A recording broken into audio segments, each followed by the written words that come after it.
Viewer discretion is advised. You're suing a man and you end it with a fucking dog hitting a fucking drum! Oh, I'm fucking mad. Cops is filmed on location with the men and women of law enforcement. All suspects are innocent until proven guilty in a court of law. Hello.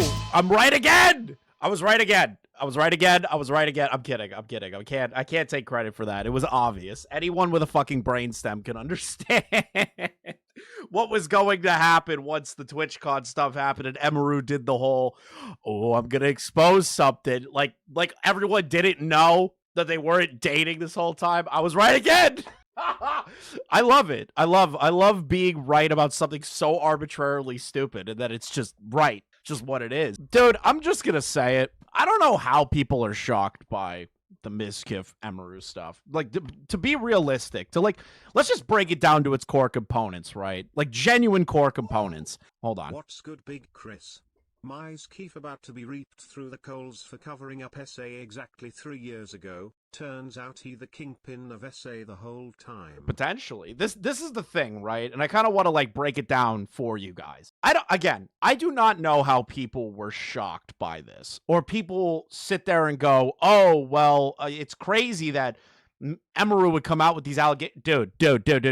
Before you start coping massively about this, everyone already knew Mizkif was a piece of shit. All these people knew that Mizkif was a piece of shit for years. And even before the Maya Higa fucking meme came out, people hated Mizkif. And there was a lot of reasons for it.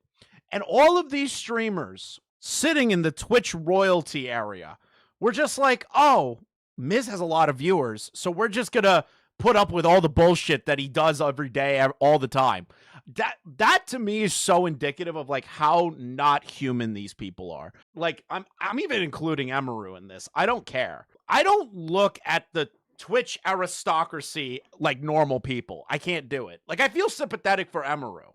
Obviously. Genuinely I do. I need to emphasize that. But you need to understand that these people are brands. They all let this slide under the rug as long as they could until Emiru had to say something, which, again, it's fine waiting for the victim to come forward with their own story so that you don't get caught off guard if the victim turns against you. I get it. But these people aren't real people.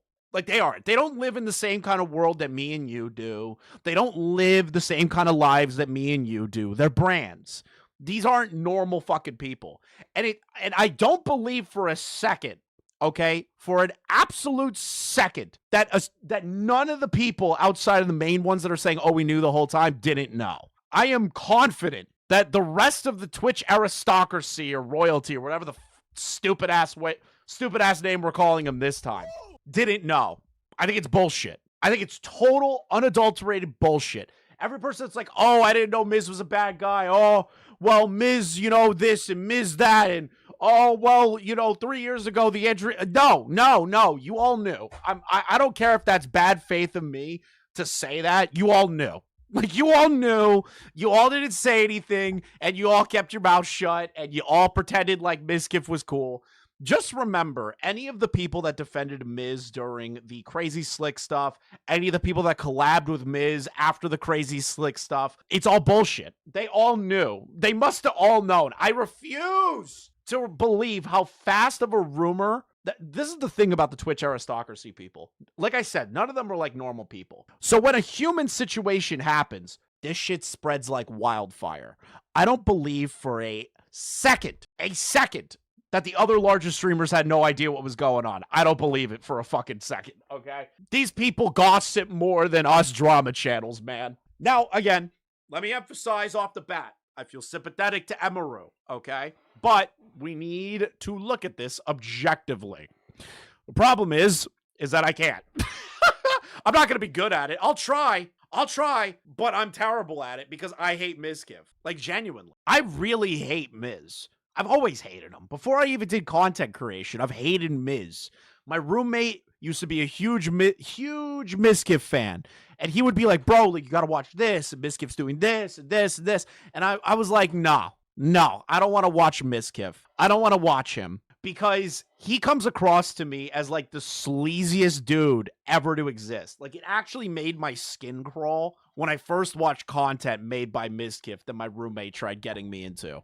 He was like, oh, bro, Miz is the best. All these people want to collab with him and all this shit. And the minute I watched one clip, I was like, I don't like that guy. I don't like that guy at all. And it made my skin uncomfortable. So this isn't shocking to me. It really isn't. And what did I say during the Emiru stream involving TwitchCon? It's going to be about Mizkif. It's going to be about Miz. And lo and behold, it was about Mizkif. Finally, the downfall of Mizkif. I've been waiting for this day. Everyone has, dude. Everybody has. Just don't let these bigger streamers and content creators pretend that they didn't know shit. I refuse to believe it. So we have a smorgasbord of situations and clips and tweets and statements for everything involving the Emiru stuff. Now, mods, if you're in the chat and you see something that I missed, just link it in the chat and I will go over it because we're going to be here a while. Mizkif was the one who assaulted Emiru at recent TwitchCon? No. She was assaulted by a random person that tried going up to her and licking her face.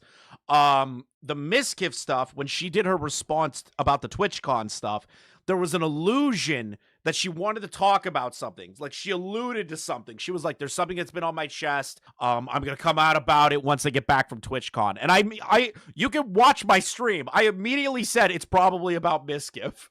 And I was right. So we're going to go over Emiru's response, Asmongold's takes, and responses to what he knew, what he didn't know, how he handled it.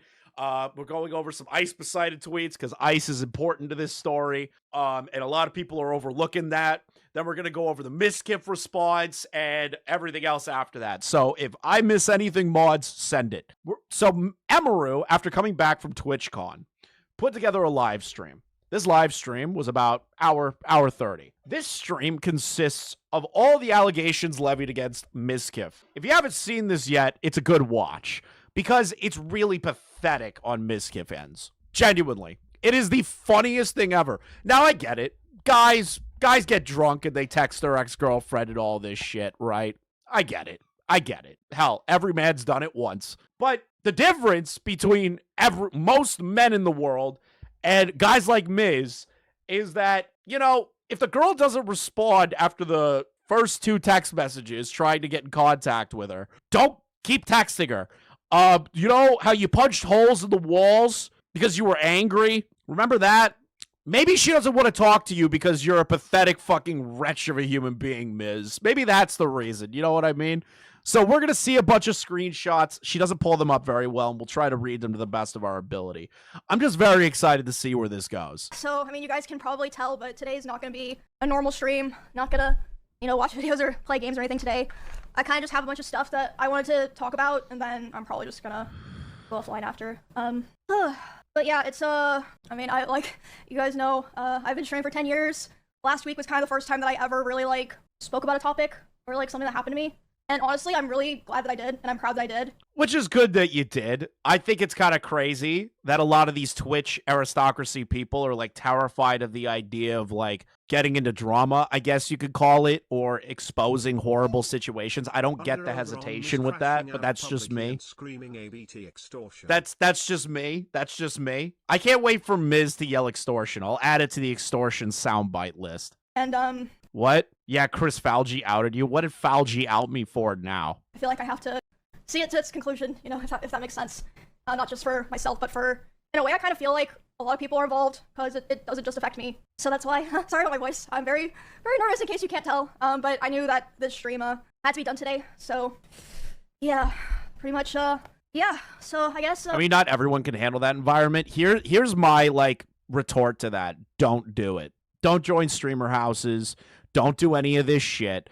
It's just not worth it. It's not mentally worth your time, effort, management, mental health, your energy, really, to join any of these orgs.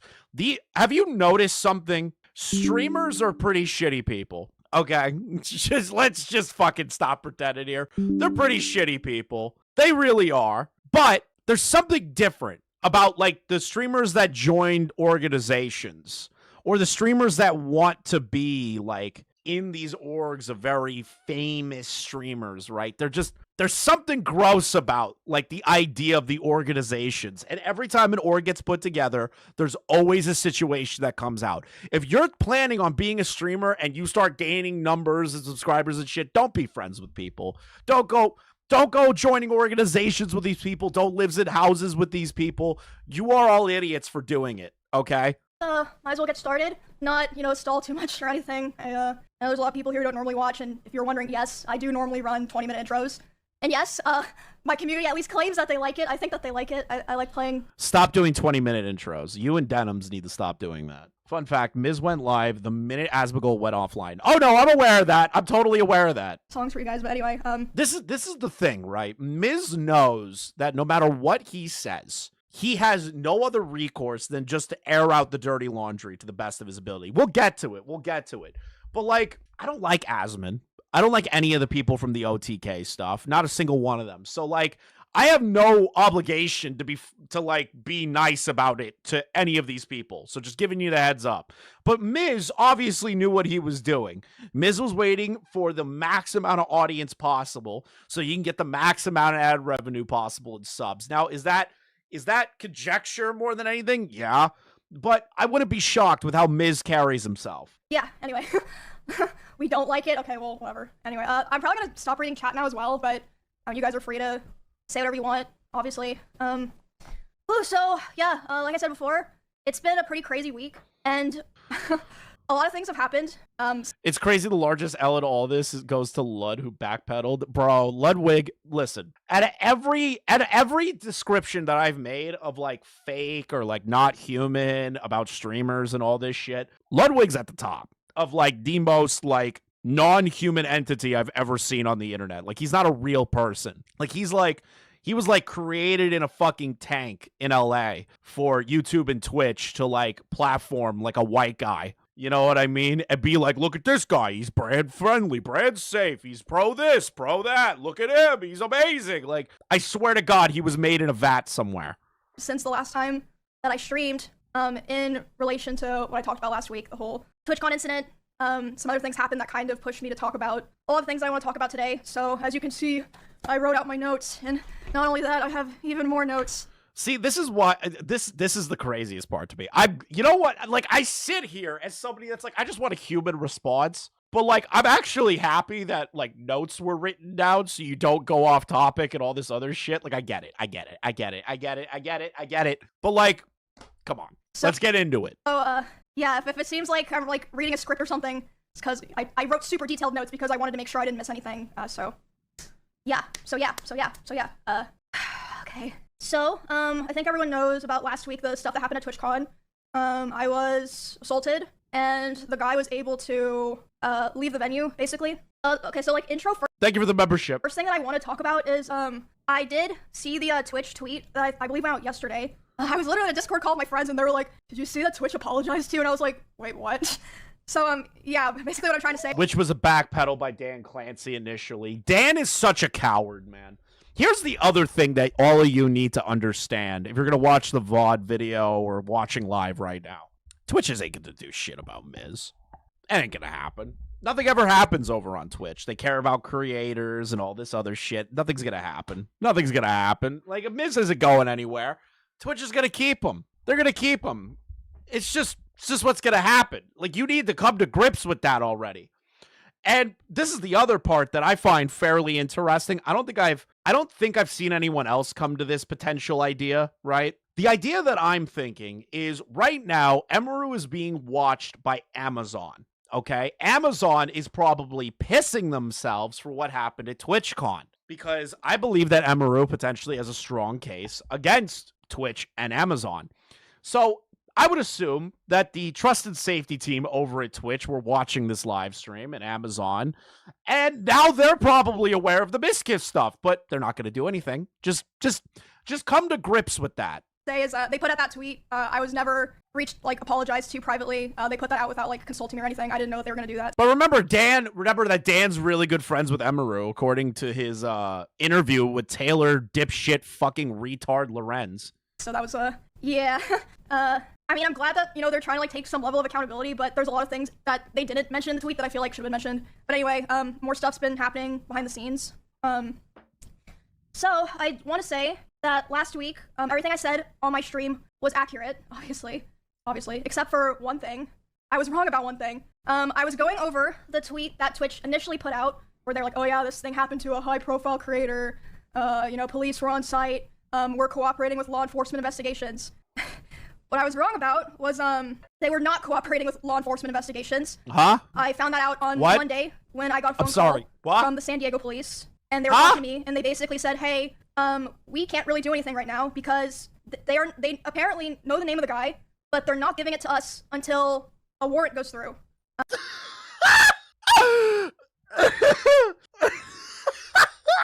Are you kidding? Are you actually? There is video evidence of this man. Multiple angles doing what he did. Why is Twitch waiting for a goddamn warrant? Like, you didn't even want to give it to the girl who was assaulted? What is wrong with you? Who the fuck is running Twitch's safety team? They need to be fired. They need to be fired immediately. Which, if you know anything about that stuff, it usually takes a while. Even, you know, if it's expedited, which it was being expedited for me, but it still takes a lot of time. And they're like, yeah, they're refusing to give us the name, which, as far as I'm aware, is like a very common company thing, where they'll be, you know, they don't want to give out names of potential people involved in crimes, because then, like, that person could maybe, like, sue them for giving their name to police. I don't know, something like that. That's fucking retarded. I'm sorry. There's enough video evidence to provide to Twitch and to the police that there is a very unique case here. All these videos are out there of this guy. Multiple angles. I don't understand what Twitch is trying to figure out here. Oh, he could sue us for giving out his personal info. He committed a crime on video. It's all over the place. That guy is not getting away with this. What my lawyer said. But basically, they were, Twitch was trying to make sure that the guy that assaulted me didn't sue them, which meant that the police were not able to work on the case right away.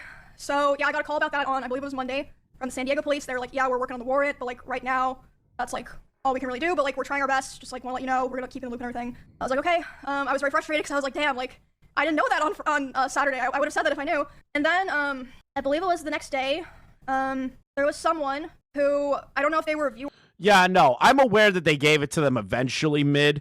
It's just really fucking funny that it took this long to do it when there is video evidence of this guy blatantly doing this, and they should have arrested him on the spot at TwitchCon, but they let him go. So Twitch is under, they should not have guards in place to go, well, we let the guy go, but we can't give you his name until a warrant is sent over to our office. It's like, what? Like, the fuck are you talking about?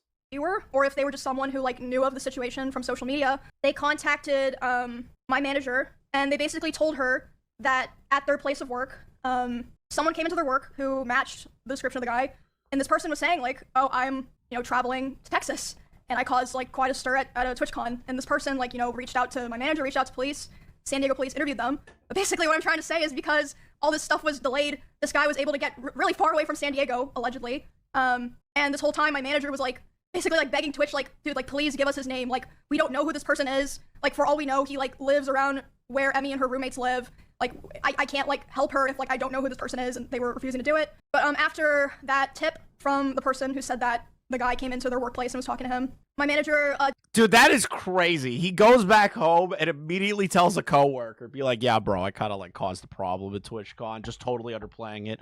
Some magical way this guy knows what that guy's talking about, and being like, wait a fucking minute here. Are you the dude? Like, he got outed. demanded the info from Twitch. So they did end up giving it to police, but not my manager, as far as I know. She still doesn't. Yeah, so I don't know how they haven't given it to the manager yet. That doesn't make any sense. If you're going to hand it over and they're going to pursue charges against this individual, the manager, Emiru, and the police need that info as soon as possible. That's kind of crazy that they only gave it to the cops. The investigation's still going on, but it's, like, been a huge mess because of all of the delays and, like, refusal to work with the police. And yeah, it's ongoing. I can't, like, say too much about it. Like, all this that I'm saying, obviously I, like, ran by my lawyer and stuff. And I do want you guys to know that Melissa has been making sure that, you know, me and my roommates, who are obviously other pretty well-known girl streamers, that we have been safe here, paying for, like, security stuff, making sure we're protected. again, my manager's been taking care of that all her own. Twitch did not offer anything like that. This poor manager, dude, just being ran through the ringer to protect, like, fucking streamers, man. Oh, God, the life of being a Twitch manager, a Twitch streamer manager, is probably hell on earth. Being an owner of a Twitch organization, being a manager of a Twitch streamer, oh, God, I'd fucking kill myself if I was one of those people. And, yeah, that's where it is right now, pretty much. Thank you, Shitty, for the membership, bro. I can't say, like, too much about what, you know, me and my lawyer are doing, but, my hope is really that there's some kind of, like, public resolutions that people who, like, have seen this and, like, know about everything that's happened can feel better about it. Because, like I said, I don't feel like it's just about me. Like, it could have been anyone that it happened to, like, a small streamer who's not as lucky to have the resources or, like, you know, the reach that I have. So it's very scary, and yeah, just very, very frustrating. Yeah, we already know. This is the other thing, right? They're all just like, well, imagine if this happened to, like, a small streamer. Yeah, we know. Like, it doesn't need to be brought up. They're not going to do anything. Twitch doesn't care. This company doesn't care. It's not going to make changes because of this situation. It's just not going to do it. All these people that have their hopes set on Twitch being a great platform are deluded. Frustrating. The only reason that they stick around is because they think that their audience isn't going to follow them to a different platform, which a large majority of them won't. But it's better than dealing with the bullshit over there. Just leave. And yeah, I don't know where that's gonna go. I'm sure that, you know, they're probably, I would speculate, not very happy with me for talking about all this, but I feel like it's not fair to... Fuck them. Who cares if they're not happy with you at this point? You hold all the leverage. Keep it hidden from all the people who literally had to witness it because of Twitter and Reddit and all these things. I mean, I'm not complaining about that. Obviously, you guys know I was super grateful that the guy posted it, got, you know, spread around so that I didn't have to figure out how to talk about it myself. But yeah, I'm just, it's a lot. It's been really heavy this week, but obviously I've been getting a lot of support from my friends and other streamers, and obviously my manager, the people that I work with, my employees and such. But yeah, I don't want to just let this be a thing that I think that they're hoping it just blows over and gets, like, swept under the rug. I'm not gonna, you know, go live every stream and complain about it, like, oh, you know, I got done dirty. I'm not gonna do that, but I'm gonna try to the best of my ability, keep you guys updated until there's, like, some kind of resolution, you know. At least you got that, you know. At least she's being transparent in that aspect, being like, dude, listen, like, I'm not gonna make this a what was me thing forever. You know what I mean? Like, it is what it is. You know, it's good that she'll do updates though. So yeah, pretty heavy, intense stuff. Yeah, it's been, sorry, I'm just looping myself now, but yeah, I would hate if, like, this kind of just went away and people were like, oh, what happened? You know, I don't know. You know, am I gonna go to TwitchCon next year and, you know, like, if something happened? No one's going to TwitchCon anymore. It's done. It's dusted. It's over. It's fucking dead. It's dead on arrival, baby! I love that. I love the idea that TwitchCon is just dead. I love that more than anything. It's my favorite thing. Genuinely. It makes me smile. Happens to me, it's gonna, you know, they're gonna try to hide it, basically. Yeah, so there's that. Give me a second. I have some more. People will still go, but it will never, ever reach the point that it used to be. These large streamers are not going to this event anymore. It's going to be for, like, the mid-range streamers and the smaller creators, like Baltimore VidCon was. More stuff I want to talk about, but I'm trying to not rush myself, because I'm trying my best to, like, you know, stay composed to the best of my ability, so that I can get to the information across accurately. Yeah, thank you guys. Thank you for, you know, support stuff. Like, honestly, it's been shocking to me, because, I don't know. I guess, like, whenever things happen, I always just kind of expect the bare minimum outcome, if that makes sense. So, yeah, I've just been very, very thankful. Very thankful and, very grateful, and, I hope that, you know, whatever comes. Okay, you're really dragging this out right now. Honestly, feel so bad for Em. Like, she just wanted to have fun and play video games, and now she has to be faced with massive drama that was just thrust upon her. Yeah, I do feel sympathetic to her. I do. But again, I just don't like any of these big streamers. Comes out of this makes other people feel better, but regardless, like I said, I'm done. Baltimore VidCon sounds as depressing as a pediatric burn ward. It was. Hey, Nako. Thank you for the 38 months, dude. With going to TwitchCon, probably done entirely with convention streams. I feel like it's just time, you know, and I think that's probably true for a lot of streamers. The climate has, you know, really changed. Man, I wonder where the climate changed. You know, the thing is that it's always been shitty. It always has. And all these people now are recognizing that it's bad. Just because something happened to them. Okay. I've been on Twitch for 10 years, like, now I keep fucking repeating myself recently. And yeah, it's changed a lot, gone pretty big. And I think that's just, the reality that you have to accept. But, maybe it's not a bad thing, because, you can go back to rotting playing games in your room. It's not so bad, right? Retirement? No. Not retirement. Definitely not. See, I don't have a problem with Emiru not retiring. I have a problem with this fucking retard not retiring. Look at him. Just look at this guy. Like, just a few seconds. I want you to really ignore the Emiru stuff somehow. I don't know how you're going to do it, but just detach yourself from that. Look at him. This dude is he gives me the ick. Look at him. He gives me the ick without all the drama surrounding him. There's something about him that just makes me viscerally disgusted with his existence. I don't know what it is. Because I'm the kind of person, I'll never give up. You're not going to make me give up. So, yeah. Oh. Fortunately, I'm not done yet, like I said. That just give me a bit. Was worried you're going to quit? No. And... Like, for 33 months, he's evil, he's balding, he's felted, true. I don't think I'm going to go to any other platforms because... Yeah, you should. I mean, first of all, where would I go? YouTube. And second of all... You have a massive YouTube channel. Just go to YouTube and stream on there. Who gives a shit?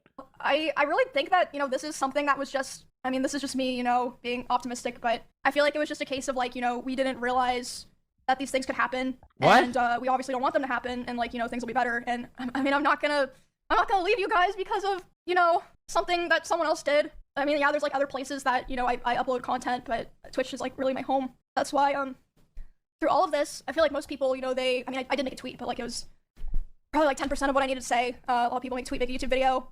That's why I've chosen to do all of this live and, raw, because, it's just what I'm most comfortable with and what I've always done, so. Mizkif, the guy who assaulted Emiru. So no, so you're thinking about the TwitchCon incident. Totally different individual. Just a complete random viewer. Mizkif is Mizkif. Yeah, oh, sorry, my, emotional voice is so ugly. Mizkif did assault her, allegedly, but it's not the same person. Yeah. Emiru, I'm gonna be honest, Twitch doesn't care. Twitch doesn't care about you. It doesn't care about the female streamers. It doesn't care about any of that shit. No company is. The problem with Twitch is that they pretend that they do. And that makes it worse. Like I said it before, when YouTube turns around and doesn't give a fuck, nobody's surprised on our end. Nobody's surprised when it comes to YouTube just being a shitty platform. No one cares because YouTube doesn't care. It doesn't give a shit. Twitch pretends that they give a shit. You know what I mean? And it's giving all of these streamers some false sense of security over there. It's like Stockholm syndrome. I don't know. It's just crazy. I just never thought things like this would happen or I'd ever be doing a stream like this. It just feels very strange because it's just very out of my element. I've never really for the most part commented on drama or self-inserted in situations, but I guess in this situation I'm kind of stuck in the middle of it against my will. So it's if I don't do it, who else is gonna do it? I'm just gonna take a second. Sorry, I said that 4 times, but bro, I could have come home. I could have worked on beating Cinna and Clint's fucking Mega Bonk scores. Now look what I have to do. So fucking annoying. I had to cancel my plans. Which reminds me, It's such a weird way to describe what's happening right now. Yo-Yo with the 7 months UAR Ultimate Abuse Review. God damn it. Chris, I have another tattoo making it number 6. Am I cool yet? Yes. Yeah. Just don't get as many as Anissa or Ian. I don't think there's gonna be a Halloween stream this year. I don't think that's realistic with kind of the vibes of things right now. But I mean, is anyone gonna be mad at me if I do a Halloween in November thing? Or there's always next year, right? Yeah, things happen outside of your control. It's just crazy, but Core, please cut out all the ridiculous shit. Thank you guys for listening to me talk and complain. Here we go. I said that when I got home, I would be talking about some other things that. And you can go to my video on my channel where I was like, it's about Miz. It's about Miz. I told you the second I heard it was about Miz, I'm going live. I really, really did not want to talk about, but I feel like those things, developing independently of their own from the TwitchCon incident, have gone to a point where I kind of feel like I have no choice. So at this point, you really don't, because Miz is a piece of human shit, and you can't really hold on to that forever at this point. What's up, Shinji? This won't surprise you, but don't you think it's kind of weird that other Pogger retards knew to some extent of Miz's actions? I said that at the beginning of the stream, Shinji. I said that in the beginning of the stream. I don't believe any of these people that they turn around and go, oh, there's no way I could have known, or Miz was a good guy, and, you know, he got through that cancellation. All these people are on the chopping block. All of them. I've already seen a lot of people speculating about what I'm going to be talking about. It's not a speculation when you know it to be true. I knew it. Oh, everybody who had a fucking brain cell knew that Mizkif was a piece of shit, and that he was dating Emiru. Dude, it was obvious. Like, it was obvious. And some people have been right, but even for the people who were right, they were only like 5 to 10% right. I don't think I've seen a single person online who knew or understood the severity of what I want to talk about today. Okay, maybe not the severity, okay, but we knew. We knew you were going to come out against Mizkif. It was obvious. Miz is a piece of shit. I also think it's fucking hilarious. They put a trigger warning Mizkif. I do. Okay, I feel bad for her. I do. I just think it's funny to put TW Mizkif. And I want everyone to be aware that I've been handling the situation. Anissa's about to make this about her. Bro, if Anissa Jobha weighs in on this, generational wealth will be going to Nicholas Diorio. Very seriously, and I've spent That motherfucker just milks those too hard. a lot of time thinking this over. And not only that, I've been in contact with a lawyer. I had them review everything that I'm planning to say today, because I wanted to make sure that if I was going to do this, I was going to do it right, because it's so serious. I feel like it's going to change things forever. Yes, it will.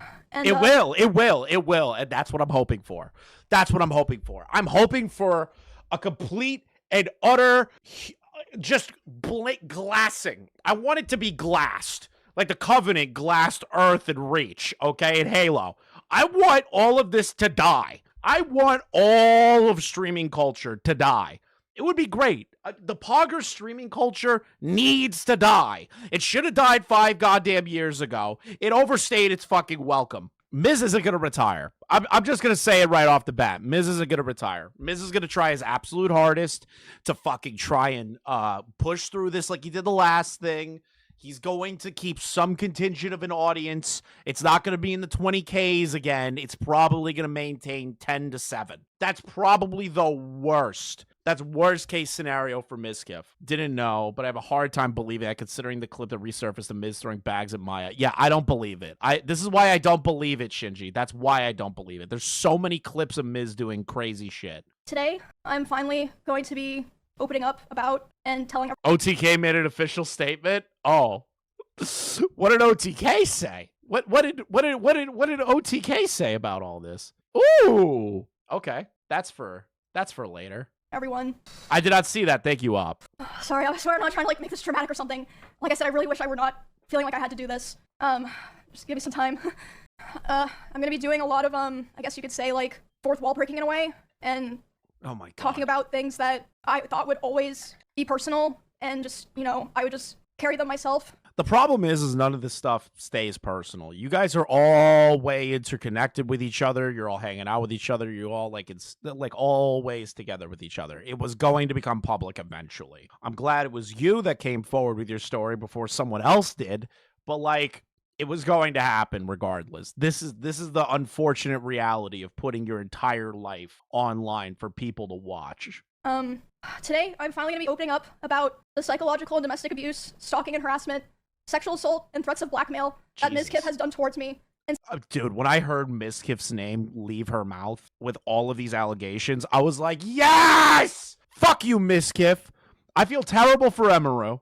Okay, I am very sympathetic to Emiru, and I hope she gets the help that she needs and can move past this horrible situation. But I have never been more excited to hear that Mizkif's going down again. Oh God, it is euphoric. some of these issues which are still ongoing. For the entirety of this year, I've attempted to separate myself from him and not talk about him at all, and not talk about this issue and just not make it a public thing. I always tried my best to keep this to myself, but like I said, I feel like it's gone to the point, which I'll explain later, that I feel like it just has to be done. And I have always believed in not... And this is the craziest part, right? This is the craziest part. And I was talking to my roommate about it because he knows all these people way fucking more than I do. I know, baseline lore, all that shit. He knows all of it, okay? And I was talking to him about this. His first words out of his mouth when I said Emiru came out against Mizkif and accused him of X, Y, and Z, he looked at me and he goes, that's half of his audience gone right there. And I was like, what? And he goes, they are so intertwined viewership-wise This ain't gonna go well for him. And I was like, really? I did not know they were that fucking attached to the hip viewership-wise. He goes, yep. Condemning people or starting drama online. So I'm sure a lot of people are going to be asking why. It's not starting drama, Emiru. This is like an actual thing that you went through. And this person has continued to operate within the platform, trying to rebuild himself from the last time he pulled some stupid shit. So, like, it's not starting drama, all right? Why am I doing this and why now? And I would like to explain that before I get started so that people understand what prompted me to do this today and that it's not just on a whim or something like that. Okay, so. Yeah, these are crimes. Like I said, I took a lot of notes, so forgive me if I just end up reading off my notes. The first and probably most severe reason is that one of the rules that I set for myself a long time ago about withholding this information was that if I ever felt like somebody else was in danger of being hurt, I would then make myself speak about it. And 2 weeks ago, actually 3 weeks ago now, I was informed by 3 separate people, one of whom was present for said incident, that he had done something similar to something that he had done to me, and to someone in LA at the end of September. And this person is not a streamer or content creator, but obviously that does not matter. And because of this, I cannot in good conscience sit here knowing that I know critical information about someone that almost no one else does and not say anything. I think that most issues and dramas should stay private and off the internet, and I still hold that belief to this day, and I will hold that belief going forward. However, there are certain things that cross the line, and I say that the line has been crossed too many times to be count. There's a point where I believe that people deserve to know. I think that at a certain point, if you know a lot of things about someone and you don't say anything to look out for others, it's wrong. It's wrong. Yeah, that's fair. Especially when it comes to Miz. Especially when it comes to the OTK basically OTK of streamers is like the Blizzard of gaming community, of gaming companies, right? Like there's always something going on. Allegations of like rape, sexual harassment, crimes being committed. OTK really is just like the worst fucking organization ever created. Wrong to keep it to yourself. I don't want what happened to me or what has happened to other people because of him to happen to other people. And I don't believe he will ever stop behaving the way he does. But regardless, yeah, like I said, OTK stands for One True King. The main reasons I decided to do the stream is Izzy, shut up. To come out about all of this. Are you in Alaska, motherfucker? Like, what are you doing? Because I can't hold on to it any longer because it feels wrong to do so. And an honorable mention reason for why I'm doing this is that for a while, he has been indirectly threatening me through my friends and people that I work with. They've informed me that— Man, doesn't that sound familiar? Doesn't that sound really familiar? Oh wait, I remember. It's like when Trainwrecks came forward and said, "Are you gonna railroad me like you did Mitch and Adriana and the rest of them?" It's almost like that. It sounds almost one for one. Mizkif going behind the scenes, saying and doing crazy shit, threatening people, all this shit. Isn't that interesting? Not Alaska, but back in Nevada. How you been? I've been good, brother. Hope you've been doing all right. But like, think about it. Huh? Isn't that almost 1-to-1 of how Mizkif handled the Adriana Lee stuff, where it's like behind the scenes, cloak and dagger, saying you can't talk about this, we need to keep it tight-lipped, you can't say this or I'll say this about you. Isn't that so interesting? He said that if I ever talked about anything he did, he would try to— It's almost like it's a pattern, right, Eula? It's almost like a pattern of behavior. A smear campaign against me in retaliation. I was told that he even approached other streamers who were close with us back when we lived together, asking them if they would join with him, and they all refused.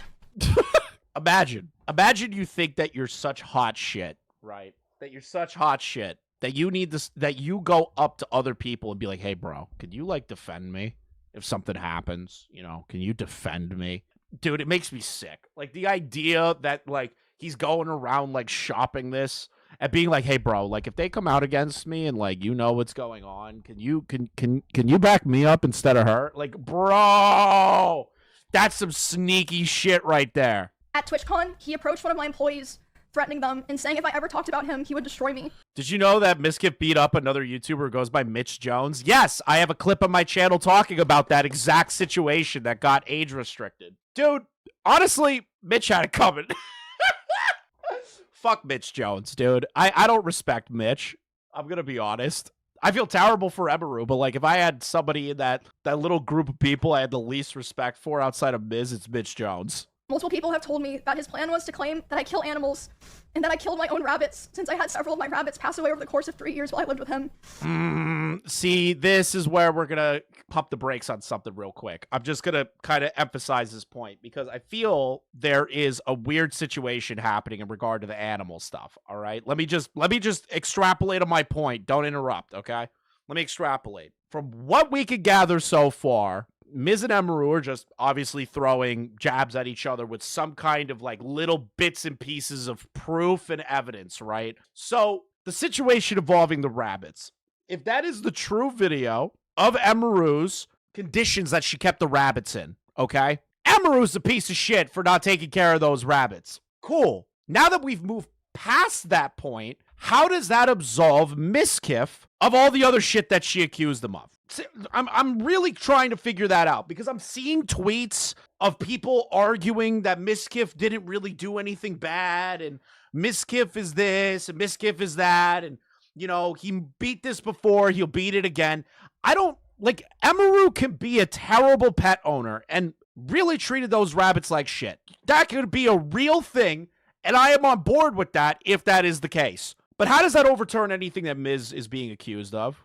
Nothing. It doesn't change anything. And then on top of that, to be fair here, if Miz really loved this girl and really cared for her and wanted to be with her, marry her, have kids, and all this bullshit, right? Wouldn't Miz try to correct that? Wouldn't Miz sit down and try to be like, Emmy, listen, we got to take care of these rabbits. Like, what is going on?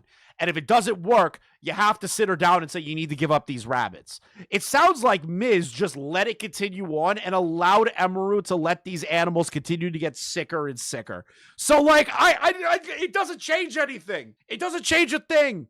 And it's crazy that he used that as an attack tactic. I know she brought it up first because she was like, he's going to say that I abuse my animals.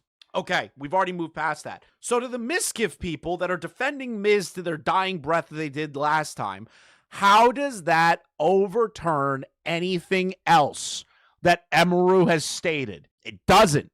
She's just a shitty pet owner. I'm sure he's probably listening now, and it's probably going to come as quite a shock to him that this information made its way back to me and that I've known for months. But if you try to threaten me to stay quiet, especially using my poor dead animals, I'm not going to stay quiet.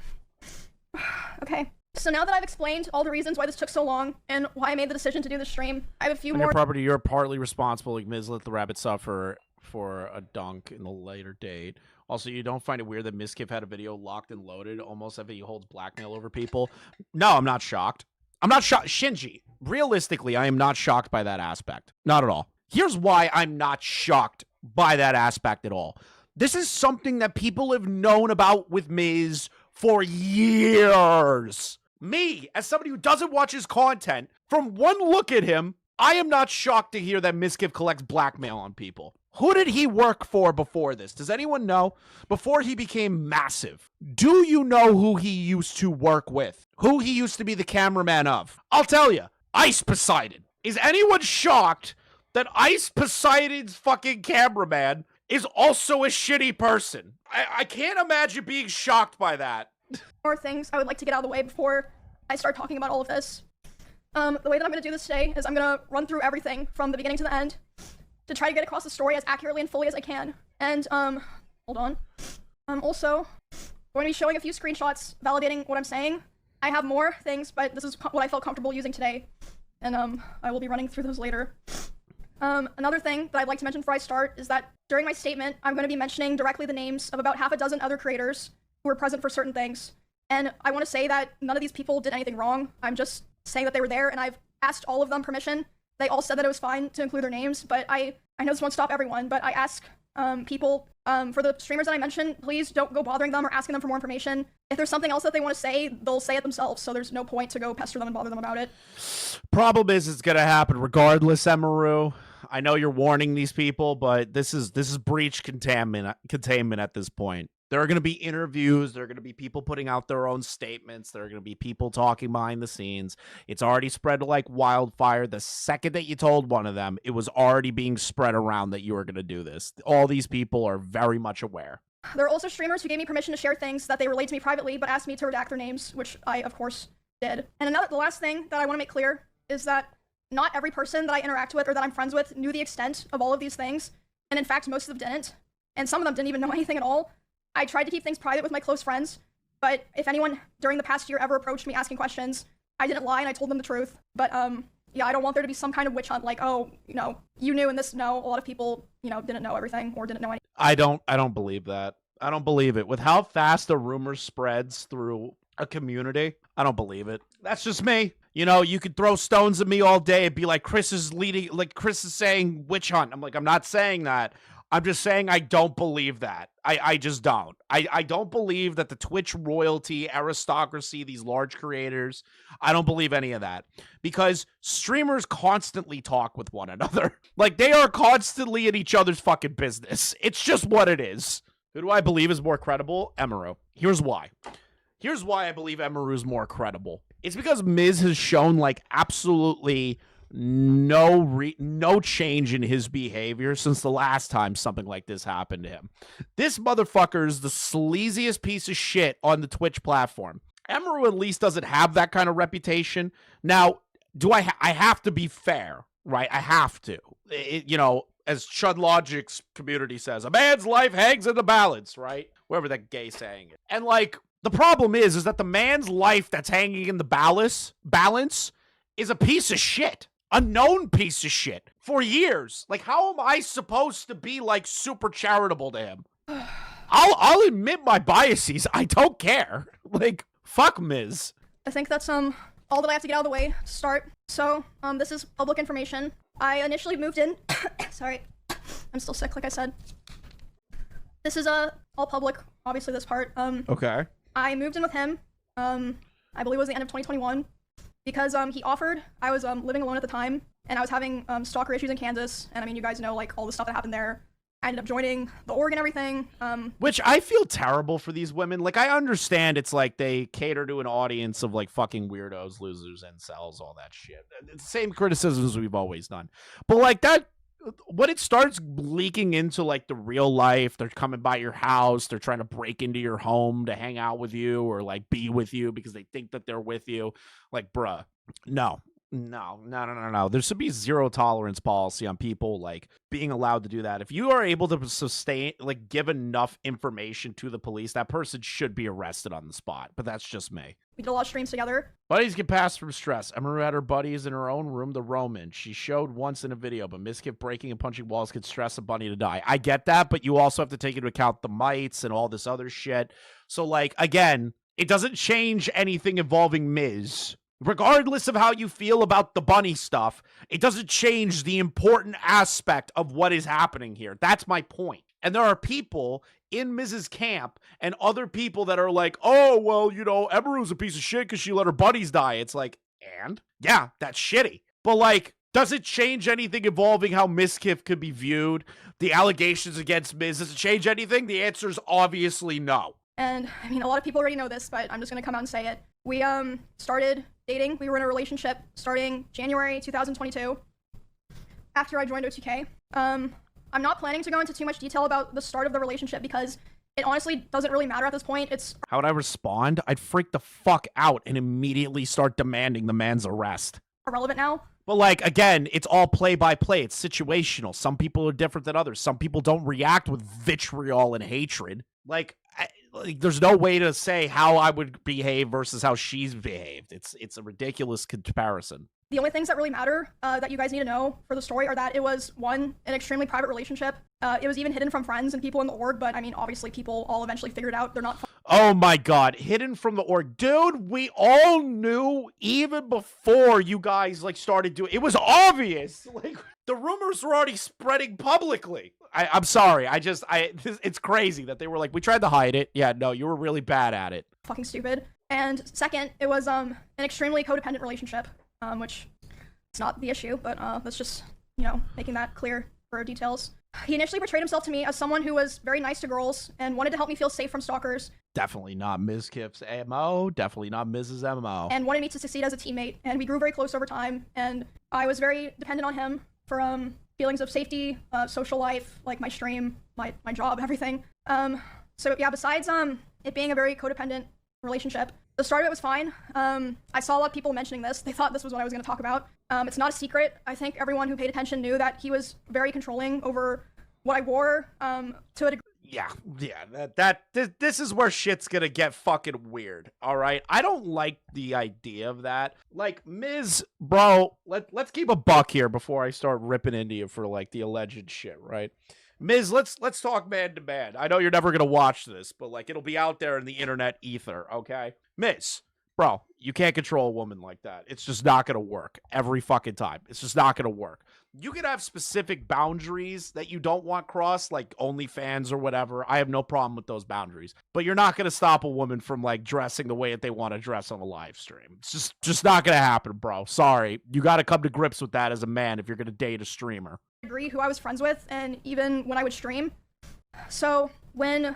Wait a minute. He used to monitor her friends? Very controlling over what I wore to a degree who I was friends with, and... Oh my god, this dude is a freak. You can't be friends with that person. You can't be friends with that person. I don't like that person. Oh, that person, this, that. Oh god, that's just disgusting. Even when I would stream. So... Like, brother is mad that the electrical fence is electric. Brother, she's a cosplay e-girl. She's going to wear things for clout. It's a fucking job, yeah. So, when... It was definitely slow over time that bad things started happening. At the start, it would be things like, for example, he would throw bottles, like plastic bottles with liquid in it, not like glass bottles, at me, despite me telling him, like, I didn't like it and it scared me and I bruised very easily. So here's the thing that I find absolutely hilarious. We haven't even gotten to the Mizkif response yet, but, like, look at the things behind her. Look at her room. This is a woman that is obsessed with plushies, okay? Look at that.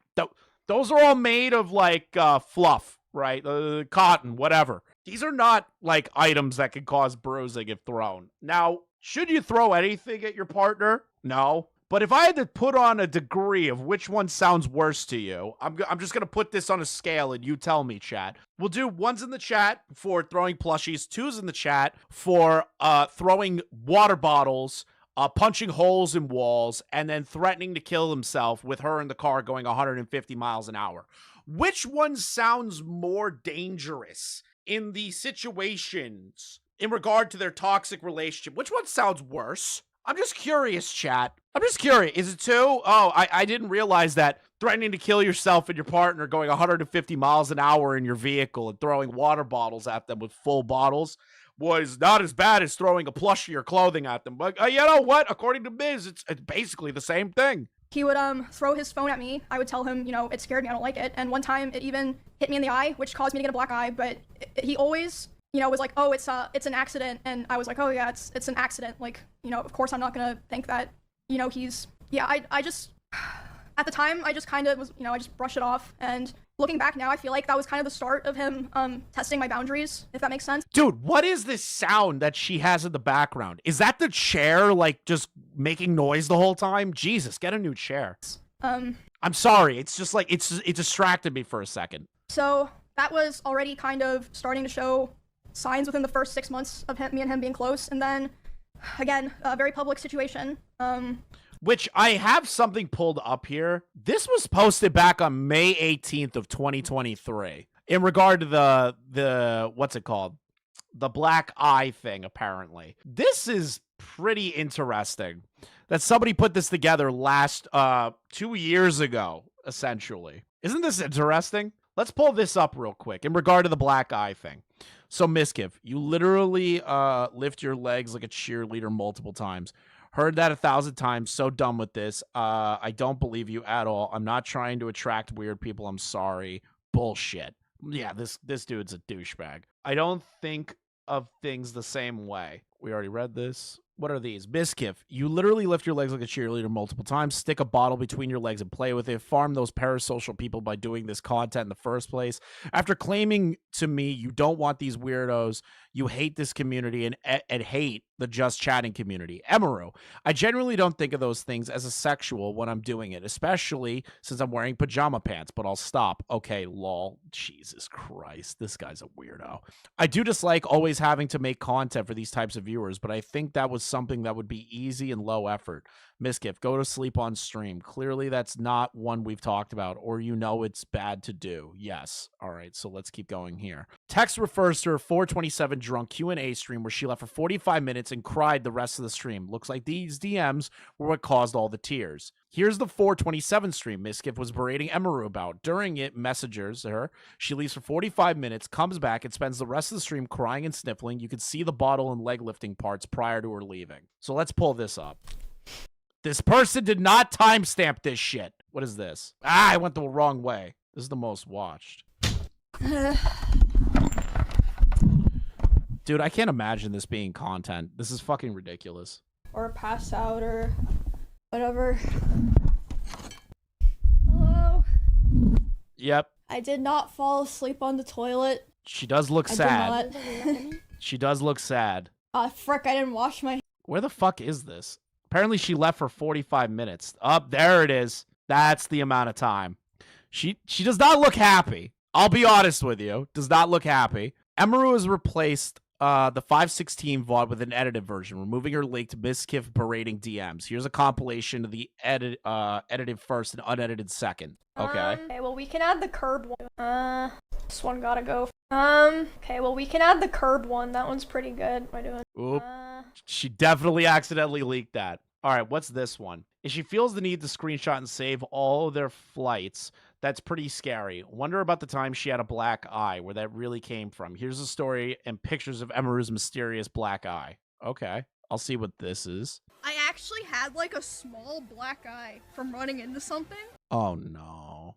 She did not do the I ran into the doorknob excuse. Oh no. That's not good. And no one could tell. Yeah, no one could tell. I thought I wouldn't be able to cover it because it was really bad. Deserved. Me to myself.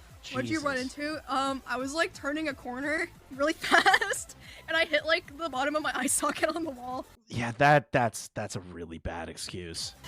I didn't want to admit it, but I don't want I had to. Who the fuck said deserved? This is back on 5-4, so it was like a chatter probably joking with her being like, oh, deserved, you got a black eye for like something stupid, like how you guys like fuck with me, right? But like this with this context of what happened, this is not good. How? Wait, let me see if I can find a picture. After nervously laughing at chats to joke, Emiru never showed a picture of her black eye. However, she did accidentally leak an image of it while alt-tabbing her main stream sometime later. Interesting. Neo, thanks for the sub. Oh god, these people are autistic. I wouldn't even notice that. There it is, right there. My god, this chat is autistic. Her chat is autistic as fuck. Can't believe they caught that. What do you mean? How does this look like this? Oh, nope, I'm an idiot. That's just bags under her eyes. I see it right there. So it's around this orbital bone area? That's interesting. Emiru ran into a wall. Interesting. Here's Emiru telling her friends about the black eye at the time. I got a black eye a week or two ago, and it's finally almost gone. Mod him, I guess. Okay, that works. Maybe you need an affiliate for VIP slots. Weird, you foolish rats. Oh my god, what the heck's happening? Did someone knock you one, Emily? Mizkif seems pretty comfortable grabbing and dragging Emiru around. Is this indicative of how rough he is at home? And that looks more like a playful thing, if I'm being honest. With the context, it's not good.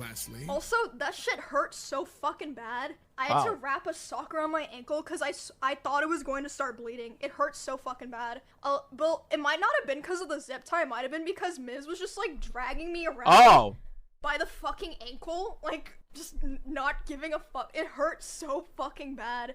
Oh, I am. Yep, never mind. Never mind what I said earlier. Never mind. Never mind. Never mind. Yeah, he's fucked. The end of 2022. He's fucked. He's fucked. Cover-up allegations happened. I mean, yeah, like I said, all that's public. You can find all that, see, like, what I said during that, everything. After that happened, his behavior started getting a lot worse, which, I mean, I suppose it makes sense. You know, he was very stressed. A lot of stuff was happening. But the bad behavior was ramping up, and I feel like it's so apparent if, like, you know, you go back and watch anything from that time. I tried so hard to help him and be there for him because I really believed in him, and I wanted him to, you know, get better and get back on his feet and be the person that, you know, I always believed that he was. That's like the unfortunate nature of finding somebody that you care about. You just want them to be a better person, but they're never going to change. They're just shitty individuals. This is the kind of person that doesn't change. He's forever trapped. He's just going to forever be a piece of shit. Feel bad for her. But that unfortunately did not really happen. For a long time, I think about a year and a half from when that all happened, it was kind of like slow things getting worse. But I mean, honestly, I'm not even gonna bother going into the details of all of that because there's just too much to cover, and it's honestly kind of not really relevant to the rest of what I'm saying because the rest of what I want to say is a lot worse. There was a point where things really took a turn for the worst. Like it felt like, you know, like a very delicate branch just kind of snapped. And again, a lot of people are like vaguely aware of this, but I'll explain it for people who aren't. Yeah, so you hear that where it's like, oh, well, nobody really knew. Now it's vaguely aware. I don't believe that these people didn't know. You know, chronically tapped into all that stuff. So for a long time after She's got to be the, talking about the viewers. cover-up allegations happened, and he was like starting to kind of struggle on his stream.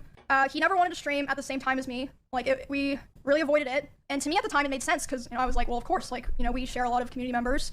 If we're live at separate times, we're both going to perform better. You know, it makes sense. But, oh, no. He did the time slot argument with her where he's like, oh, join this time slot. This time slot's important. Like, you can't do this. You can't do that. You have to follow within this time slot. You have to care about this time slot. You have to not care. You have to completely wrap your way around me. That's fucking weird. That's not good. Why is Leon screaming at me? Yeah, we were never really live doing the same thing at the same time for a long time, with the exception of like things like events or sponsors or like, you know, just special things for a very long time. And a lot of you guys probably noticed that I would only usually stream on Tuesdays, Thursdays, and Saturdays. That was because of him. And now I stream whenever I want. But the first time that we ever streamed at the same time was for the 2024 Rust Kingdoms event on Twitch. We were sharing drops, so it was the first time in a very long time that we were both going to be live at the same time doing the same thing, basically. I know you're probably like, what the fuck's that to do with anything? But no, it's fair. You should be telling us all of this because the terminally online Twitch viewers will know what you're talking about, so they can piece it together. It'll make sense in a bit. So I'm live. He's live. We're both streaming, and like I said, you can go find all of this. This is public. There are clips of this. We're both streaming the Rust event, and I thought it was going really well. I thought everyone was having fun. I was like, oh, this is great. Everyone's, you know, doing the same thing at the same time. We're all hanging out. You know, we're gonna have fun. Like, I was really, really excited. And then I start seeing in my chat, people start saying, unofficial Niz raid, and I'm like, what does that mean? And then I check my Discord messages, and he's messaging me. He's saying, like, Emmy, you know, I'm gonna kill myself. I waited. Her mess. I waited. Imagine suicide baiting over viewership, dude. I'm gonna kill myself, Emmy. I'm gonna fucking kill myself. I lost 250 viewers. I lost 1,000 viewers to you. I'm gonna kill myself. What a pathetic fucking wretch of a person, man. So long for this, etc. I'm sorry. I find that to be the funniest, most pathetic thing I've ever heard in my life. Basically he was upset because I had higher viewership than him. That's literally it. Mr. Gamer, you should watch that. It gets into it. I had higher viewership than him. And like I said, this is during an event. So there were drops. Like, everyone knows when there's drops. Like, it's... Emmy, please. The Rust event. I lost 1,000 viewers to you. Everyone likes you more than me. I'm gonna kill myself. Like, bro, like, come on. Why are you this pathetic? Like, how do you live a life as a man that fucking wretchedly pathetic? It's not even fucking real, but yeah. He starts messaging me. He's really upset. I tried to tell him, I was like, bro, you should come back and play. Everyone's having fun. Everyone's like wondering where you are. But yeah, he ended his stream. And then I'm still live, you know, trying to act like nothing's wrong. And in that house, I had a glass door so I could like see this was happening. He was walking behind me, making sure that I knew he was there. And by the way, so there were many ways out of that house if he wanted to leave the house that were closer to his stream room. He intentionally chose the door that was right by my room. I feel like that's pretty apparent, at least to me. He starts walking behind my stream and slamming the door so loud that my noise gate can pick it up. So even people on my stream are able to hear this is happening. Oh, come on. Really? Thank you for the 11 months. Welcome to Earth. I got a new job. Congrats, bro. It's paying well, and I'm happy with what I'm doing. Can't believe EHD is still going on. Twitch is going off a cliff. This is not EHD. Thank Christ it's not EHD. And he slams it so hard and so many times that the front door literally broke. The lock did not work anymore. It didn't work for months, and it would just... Oh, that's great, Miz. So let me get this straight. Let me just really kind of like get this straight. So Mizkif was upset that he lost a couple thousand viewers to you. DM'd you he's gonna kill himself.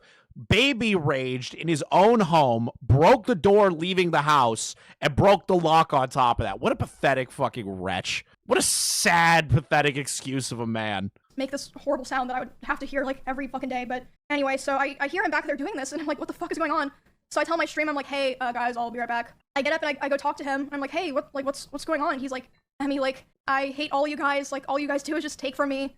And like, oh my god, what is the self-importance level that this guy has? I'll never understand that. The self-importance that one man has is the most sad fucking thing imaginable. I'm just done. Like, I'm just done. And I was like, this is like really happening because of rush drops? And he was like, I don't know what else to do. He was like going off on me, like basically saying, I don't know what else to do. Miz, you average between 10 to 20,000 viewers a live stream. People would fucking kill for that. You're making thousands of dollars off of ad revenue alone, not even the drops. You have sponsorships. You have an organization that makes you money. You have all of these things, a complete concoction of different ways to make millions of dollars. And you're bitching about a few thousand viewers leaving you. That's the mindset of somebody who just started streaming and is like, oh, the big guys are going live. I can't go live. Like, shut the fuck up, you wretch. that he hated me. And I was like, well, I don't know what to do now. And he was like, go finish your stream so that people don't know anything's wrong. And I stop in the bathroom outside my stream room, and I'm like, you know, checking my makeup, trying to make sure people can't tell that I was like crying. And I'm only in there for like 30 seconds, and he comes and like looms in the doorway. He's like, what are you doing? And I'm like, oh, I'm just checking my makeup. Do you have the clip of him freaking out? No. So I go back and I stream for a couple hours to finish the stream, do my best to just like, you know, carry on the show basically. And yeah, after that, like I said, was when things started to get really fucking bad. It was like something just snapped. Isn't that crazy? Isn't that insane? This is his mental break was because he lost viewership to his girlfriend. Think about like how I just condensed Emiru's entire statement into that one sentence. That is the most pathetic fucking thing I've ever heard. This guy crashed out, ruined his relationship, treated this girl like garbage, treats everyone else like garbage around him because he lost a couple of thousand viewers to a collaborative Twitch stream while he is on Twitch where the majority of people are watching the fucking female streamers, not the males. I don't know how you could have a mental snap because of that. Yeah, a normal person would have been happy for their partner. What is this clip? Falgi just sent it to me. Today is the Rust server. Chat, I'm excited. We got some stuff, dude. We're gonna start talking to people again. We're gonna hang out a little bit. Got raw pork. I'll fucking take it. Would you like some raw pork? Yeah, I'll fucking take raw pork. Hell yeah. Enjoy. So I thought, why not build a house up here? I can pay rent in your house. Okay, let's do it. Yep. Oh, wait, check this out. Come here. Ooh. Not bad, huh? House? He was still at almost 20,000 viewers and he crashed out over this? Are you kidding? I thought he maybe had like 10 and it went under 10K. He's at 19,000. What a pathetic fucking creature, dude. Wait, our houses literally look exactly the same. Yep. It gets worse. Look at him. Look how happy he is. He's all jovial and shit. And then boom, it's like his life flashed before his eyes. It's like he's dying. Wait, this music is look crazy. Exactly the same. Yep. Oh, he's not even excited anymore. Our houses look the same, right? Right, boyfriend? Right, love of my life? Yeah. Yeah, it looks the same. It looks the same. It's, you know, it's like, whatever. I'm at 19,000 fucking people watching my goddamn live stream the size of a small stadium, and I'm not happy with that. What a fucking loser.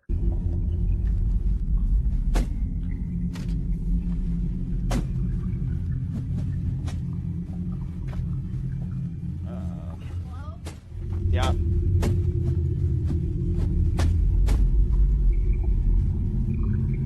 Come on, Miz. I want to see Emmy. I can't believe you guys have big separate houses.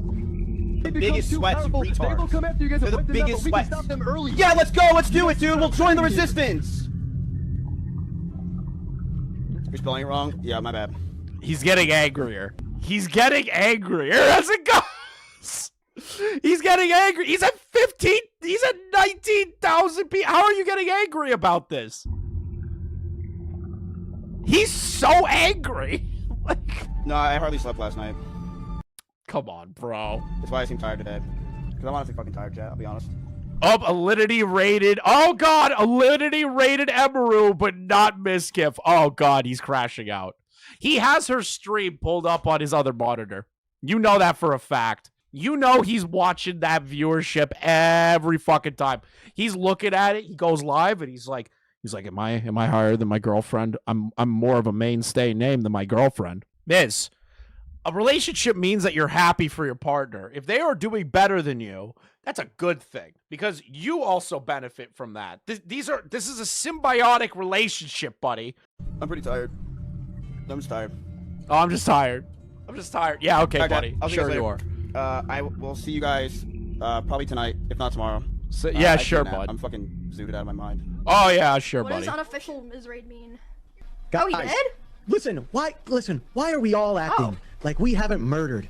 Like we haven't pillaged? Like we haven't had to do what we had to do to make it here where we she had a one-hit advantage.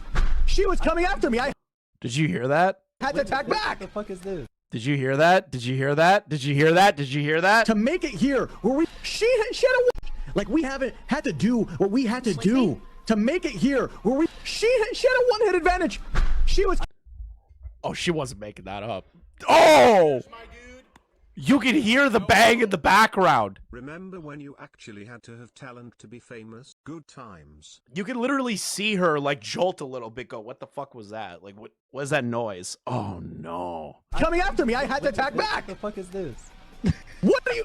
Was that a test? You can see the concern on her face. Well, I have some cloth in my house. Oh, he's just banging the fuck. She's just streaming.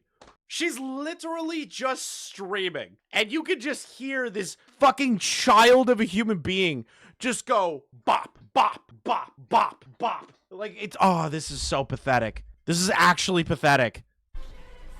Let me check my body real quick. Did anyone loot me? Yeah. Go to the restroom real quick. I'll be There right you go. back. Oh no, he didn't act so light. So essentially what happened after the crazy slick stuff is that he actually started building himself back up again. And he started hitting, like, people were collabing with him, all this shit. So, like, he didn't lose much. Yeah, she's trapped now. Fine, look what I did. Sick. Okay, sick. Okay, I'm stuck in here. Okay, sick. There she goes to go Make talk to some him. Hello, sorry. It's like 20 minutes. Yeah, really long bathroom break, huh? Hello. Abaragi, thanks for the sub. But alright, yeah, I'm gonna log out for now, but I'll probably come back later. And if not today, then tomorrow my normal time, so. Oof. Miz. For the rest of the week, he streamed the Rust event. He got all the drop viewers. I'm sure he was very happy. I mean, good for him. And during that time, I obviously was, like, thinking and processing a lot of what happened. But, I mean, it was a lot because this person was at the time, like, kind of it was, like, my partner and my best friend and, like, the only person that, like, I really talked to ever. Or, like, at least off stream. So, I mean, it was just it was a lot. But the very next stream, I went live about a week after that. And I announced that I was planning to move. Because I knew that I would have to move. So I was like, okay, I have to go live to say this so that, you know, kind of force myself to commit to it, right? Does that make sense? Yeah, I guess. Obviously, I didn't move out right away, but after, like, all that Rust stuff happened was when the other True, Jack. domestic abuse stuff really started. He would destroy furniture in front of me. He would throw things in front of me and near me. You know what's crazy? Here's something interesting, right? So Emiru's explaining that Mizkif used to break furniture in front of her and all this other shit. Now, I have a question to the men and women, anything in between in the chat, okay? I have a question. How many of you have been in a toxic relationship before? No, serious, genuine question. I'm not going to give you details of, like, anything in depth in my life, right? But I want to see how many of you have had a toxic relationship. I mean, like, toxic. I don't mean, like, the occasional, like, oh, you guys had a fight or whatever. I'm talking about, like, you're both incredibly codependent on each other, and it gets gross, and you feel terrible, and you feel great when you leave, right? So the thing is that toxic relationships have different degrees, right? So a toxic relationship could be anything from, like, people baiting you or trying to make you feel isolated and all this stuff to, like, physical violence, which is when it exceeds into domestic abuse or breaking furniture and all this other shit. There is a vast difference between what somebody could be deemed as a toxic relationship between two people that weren't meant for each other versus somebody that breaks shit, somebody that punches holes in walls, somebody that threatens their life and yours multiple times. There's a massive difference between these two. One of them I constitute as domestic violence. The other one I constitute as like, you were not meant for each other, you had a shitty relationship, and you moved the fuck on. There's a bit of a difference between those two. And idiots like this big-titted whore I'm about to show you is just saying, oh, it's a toxic relationship. No, it's not. Also, this person is not Mizkif's sister. Opinion on Miz. I think... Look at this bitch. Miz is a bad boyfriend. I don't think he is a bad person. You're an idiot. You're an idiot. I don't even need to listen to the rest of that. You're a fucking dumbass. Oh, he was just a bad boyfriend. He was just a toxic relationship. No, bitch. No, bitch. Mizkif is a piece of human trash. Retard. Retard. Destroy walls. Again, you can go see this in some of his VODs in his bedroom. And toxic also does imply the abuse went both ways. The holes in the wall. There would be times where he was upset at me, and I would go to my stream room and literally lock myself in to get away from him, and he would be banging on the door and screaming at me. And at the time, he also would more often do things like going, like if we were driving in the car together, he would be going like 150 miles an hour, and like one time he even That's not his sister. said like, well, now we're both gonna die, like threatening to kill both of us. Man, I wonder, which is worse? A guy threatening to kill you going 150 miles an hour in a sports car, or somebody throwing plushies at you? Which one sounds more toxic to you? Which one sounds like baiting and abuse to you, chat? And this wasn't like even necessarily because of me or like because of something I did a lot of the time. Like one of the times that it happened, it was because we were just getting food and he was on his phone and he saw that Mr. Beast had put out a video and Mr. Beast had invited another streamer and he was like, oh, Mr. Beast invited this guy to his video, not me. And I was like, oh, well. Mr. Beast didn't invite me to his video. He invited those other streamers. I'm gonna kill myself. Like, do you hear how pathetic this shit is? Like, actually, like, if you really, really, really think about it, this is the most pathetic man on planet Earth. Oh, Mr. Beast, he invited someone else, but not me. I'm gonna kill myself and my girlfriend now. This guy is a petulant child. He's a fucking high schooler. You know, like, huh? Yeah, I guess so. Which led to him going 150 miles per hour in the car and talking about killing himself while doing it. And then at home, other things would happen. Like, I'd be trying to sleep and he would scream at me and say that it was all my fault that he felt insecure. There was a time that I walked into a room that he was in, and as soon as he saw me there, he threw his phone at the dresser and started yelling because I had posted a YouTube video within the same couple of days as him, and mine was doing better. Oh my god.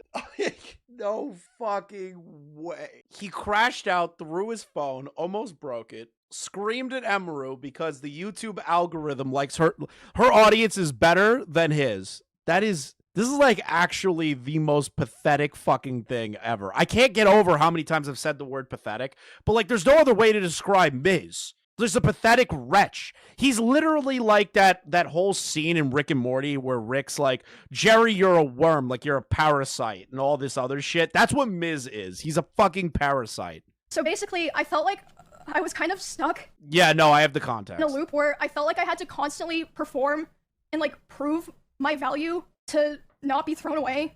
But at the same time, if I ever performed too well, I was gonna be punished for it. And it just felt like a very rough situation to be stuck in because, I mean, streaming's my hobby and my job. Like, it's a huge part of my life, even before, you know, I met him and became, like, a larger creator. And I remember thinking all the time how it felt like he hated me, but he still wanted me around for his channel and, like, his thumbnails and everything. And this is still before... Yeah, I've seen the South Park meme. It fits the situation so creepily. Like it is too on the nose. That entire South Park clip with a meme with like Asmon and the rest of them. It's just it's too on the money. I moved out. There was a time where it was the tension in the house was so unbearable that I would sneak out and I would sneak into Esfan's house using my code.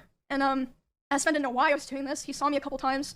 I'd be like, oh, I'm just gonna go take a nap in your guest room. He'd be like, yeah, that's fine. I would sneak into Esfan's house just to have some time of like peace and quiet. But eventually, he figured out where I was going, and he would go over to Esfan's house to keep telling me off. Jesus Christ, he would follow her to the fucking house to just yell at her? So she had to sneak out, hide at a friend's house. And why did Esfan allow him to come into the house? I'm sorry. I don't like that. I don't like that that situation right there. And there was a time that he did it, and I was laying in the guest room bed, and one of the roommates in that house had come to see like why I was crying, and they were standing in the corner, and he came in and he was very physically aggressive. He was like, Emmy, like, what are you doing? Like, angry. And then as soon as he turned and saw this other person standing there, he instantly like deflated and changed his tone. He was like, oh, Emmy, I was wondering where you were. Like, are you coming home? And that roommate like later asked me about it, and they're like, what the fuck was that? Like, are you okay? And I was just like, oh, it's nothing, because I felt like a lot of the reason that I didn't tell the people around me was because I felt like no one would understand, or even if they understood, it would just be a burden to them, because all of our... What like a horrible... That's fucking terrible. I feel I know it's hard to be sympathetic to people, right? But like in this case, I feel sympathetic. She feels like she's trapped. She feels like all these people might take his side, or that it's gonna cause problems or whatever. And she doesn't want to be the person that causes problems between friend groups and all this other shit. I get it. I wish it came out sooner, so that you can get that burden off your chest. And it's a horrible situation to be in, but you did it at your own time. You know, you don't feel guilty about that. You did the right thing. It's just it's rough to watch, more or less, or to hear that she didn't feel comfortable enough with these people around her. This is why I feel, this is why I said earlier that I don't believe that these people didn't know what was going on. This is why I don't believe it, because they all, bro, there's something about these streamers, man, and like the OTK, Poggers, Ludwig types, they all know. I don't believe that shit. Streams and social circles and communities are so intertwined.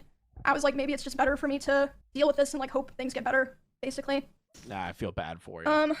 I honestly don't even remember what the final straw was that I finally was like, okay, it's time to go. Like, I prepared the house that I lived in before this one, like, pretty much immediately after the, like, breaking the front door thing. This is Gamer, I'm not answering questions like that. That's too personal, bud. Happened, but I was still, like, scared and unsure. So I don't remember what the final straw was, but I remember the day I took Cheddar to the house, because he just randomly started, like, screaming at Cheddar. He was like, get that fucking cat out of my house. So I just grabbed Cheddar and put him in my car and grabbed his litter box and took him there, and I just left him there and never took him back to that house. And then, I think, like, within several days after that was when I finally moved out. It was on very short notice. Like I said, I don't even remember what the final straw was because so many things happened, but there was a time when I just knew. I called some movers. I said, hey, can you come tomorrow? And they're like, yeah, and then I literally moved the next day. Moving out into the last house that I lived in was, a huge step mentally because, like I said, a big part of why I moved into the first house in Texas in the first place was because I felt like it was the safest option for me because, you know, I am a girl where it's, like, kind of scary for me to be living alone. So it was very hard, and at the time, even though, like, all these other things had already happened, I was very hopeful that me and him could be cordial, and, like, eventually, like, things would be fine, at least publicly.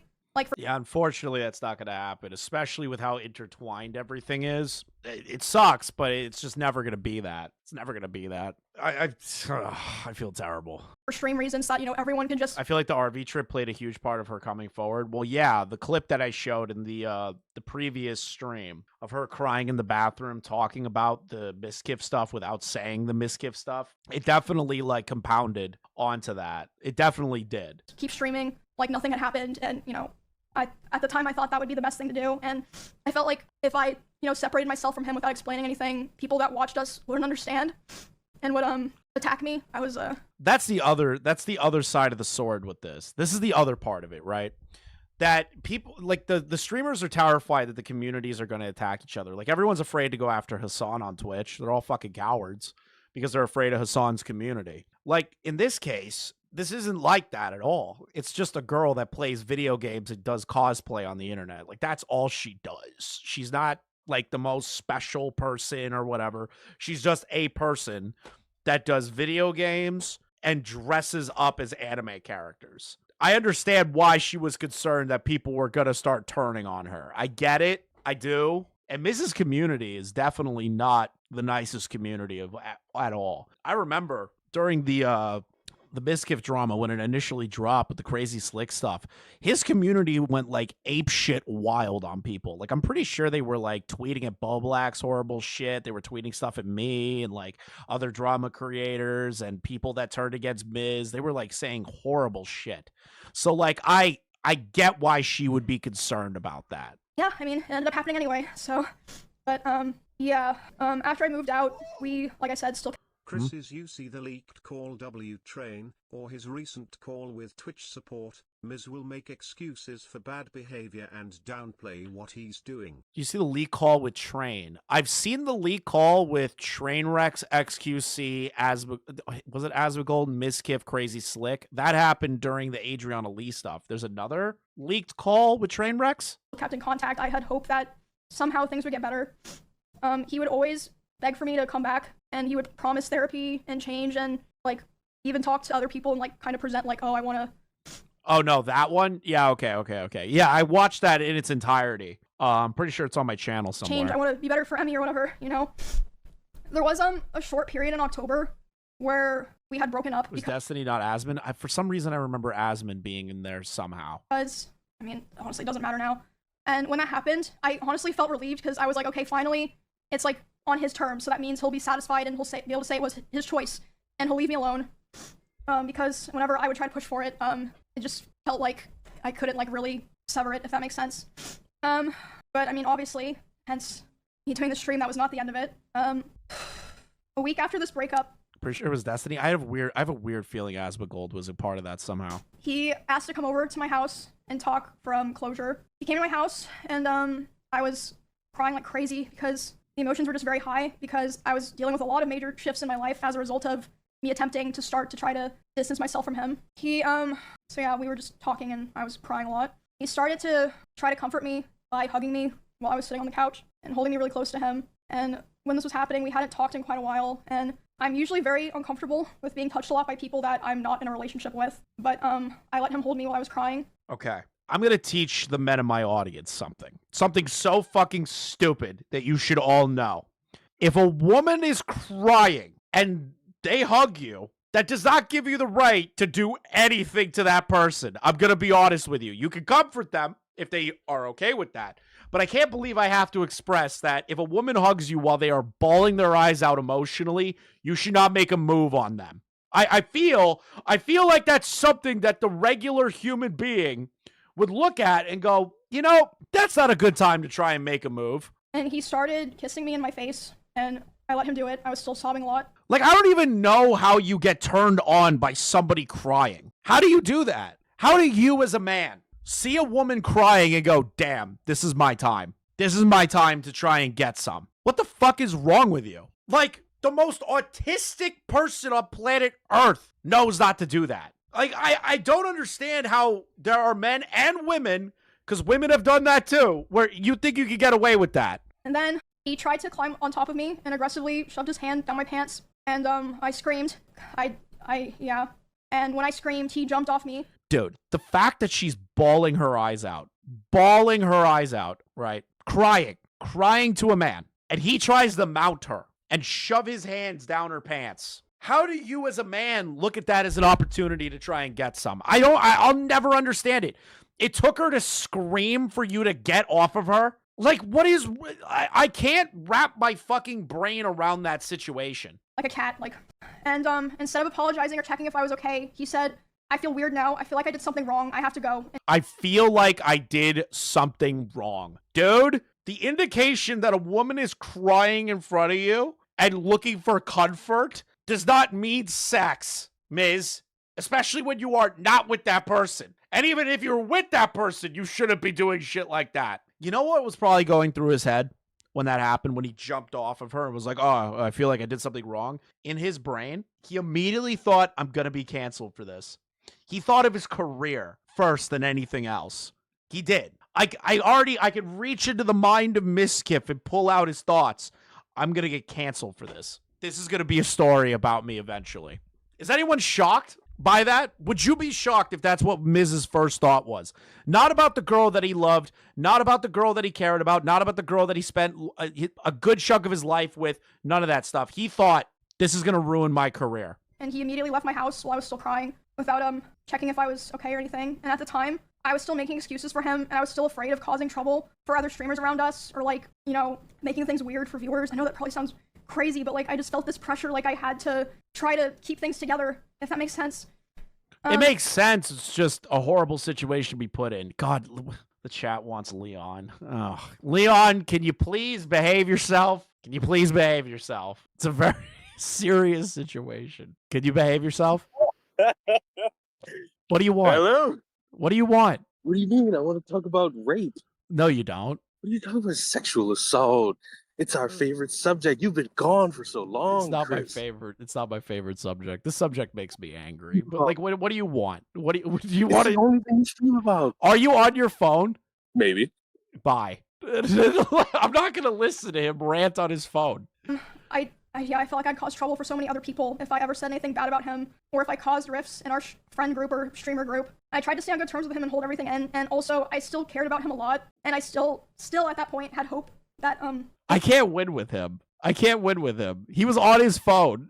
He's out and about and called in and said that outside. things would get better, and that He is out of his fucking mind. he would improve. And he also always hammer into me how he never physically abused me because he never hit me.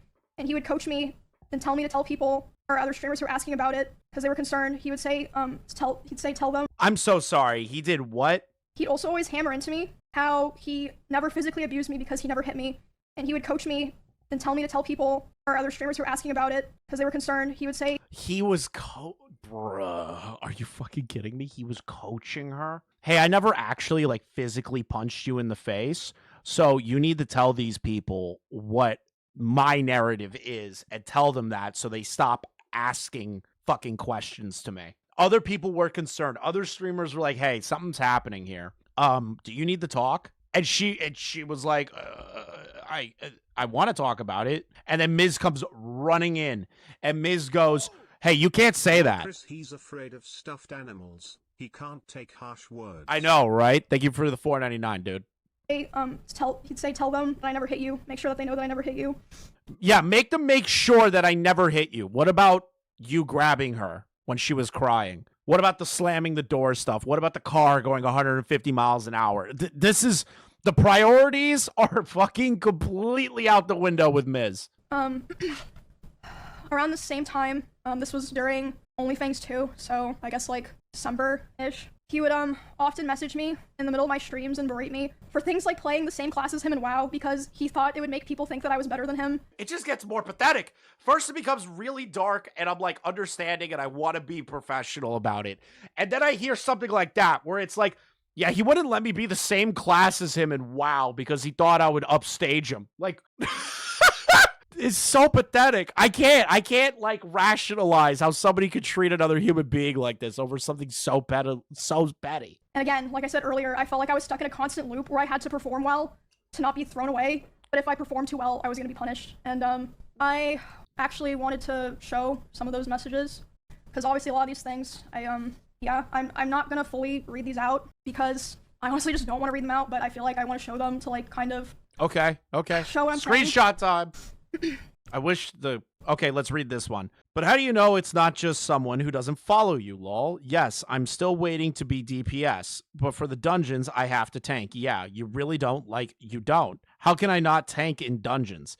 You straight up don't have to because you're DPS, question mark. My group didn't have other warriors. Yeah, I know where this is going, and I'm not dealing with it. I asked for a boundary, and it's always crossed. What? A boundary? Over a WoW class? A boundary. Don't be a tank. You're pushing my boundary. You're hurting me. This is my personal boundary, and you're crossing it, being a tank in World of Warcraft. Oh my god. What's this one? Question mark. Oh wait. All right, where were we? How can I not tank as a warrior in dungeons? Because you aren't a tank. When I said I don't want to be tank, I meant I don't want to tank in raid, which is still true, because, like, I don't know what I'm doing. You do not, in all caps, not need to tank in dungeons. So I just Mizkif. Now I'm just going to get so much shit nonstop. Don't ever pull aggro. Emmy is better. Emmy this. I can't have anything, Emmy. No fucking shot. There was no way this dude was doing this. There's no way he's doing, I can't have any good things in my life, Emmy. Emiru, everyone's gonna say that you're better than me, and I'm gonna be made fun of. This is the most pathetic DM leak I've ever seen. This is more pathetic than Xander Hall crashing out over being an idiot. Oh god. Check DMs. This clip is so fucking bad. What happened, Kill? What is this?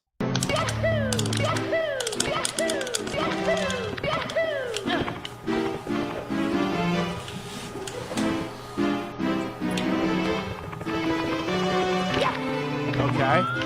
Dude, why are your settings like this? These aren't even the default settings.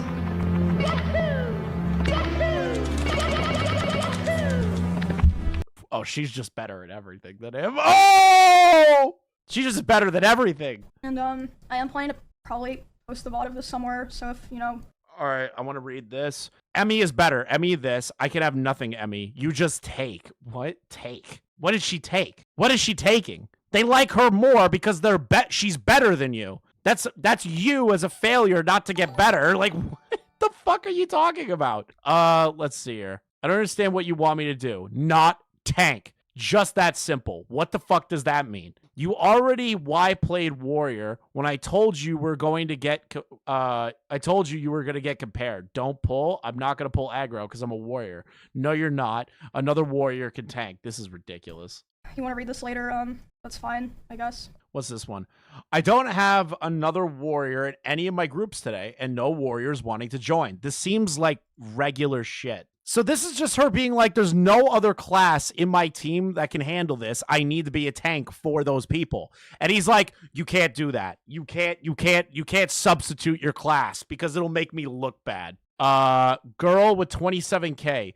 Couldn't find a warrior. You can every time. You just want to tank. I know what you're doing right now, and I'm not dealing with it. What the fuck? There was no warriors asking to join. And why is it bad for me to pull in dungeons? Because now I'm going to get compared nonstop. Because now people are just going to say you're better.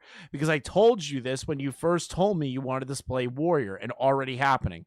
And I just don't care about this stuff ever. Like, who gives a shit? It's a fucking class in World of Warcraft that she's doing one time, dude. And again, this was all happening while I was live.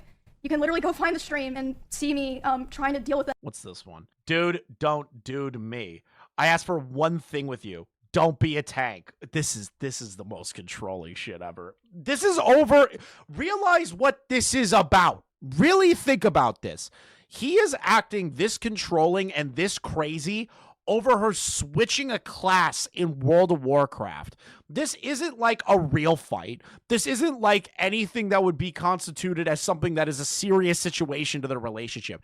He's crashing out over a World of Warcraft role change and being this fucking pressed about it.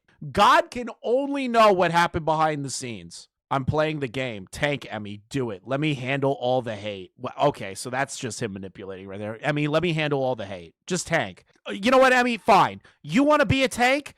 Fine. I'll just handle all the people shitting on me saying that you're better than me. This is pathetic manipulation. This while I'm live in the middle of a dungeon, trying to just play the fucking game. They're not dating at this point. They weren't even dating at this point. He was just saying that shit. Game. What was that one? Tank, Emmy, do it. Let me handle the hate, the criticism. Though you're worse than Emmy's, and Emmy's so much better. The people saying you're better in every chat. The comparison since nobody will be on my side. Let me deal with it. You have fun. I asked you not to become a tank and you didn't listen. And now the classic, what was I supposed to do? I'm not dealing with this. This is ridiculous. This is fucking ridiculous.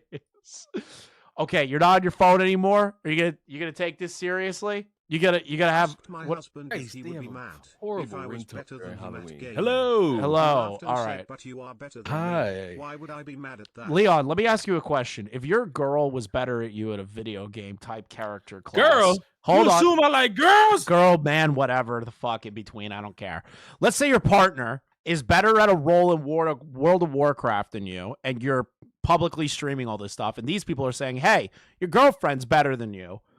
That you're not public about your relationship either.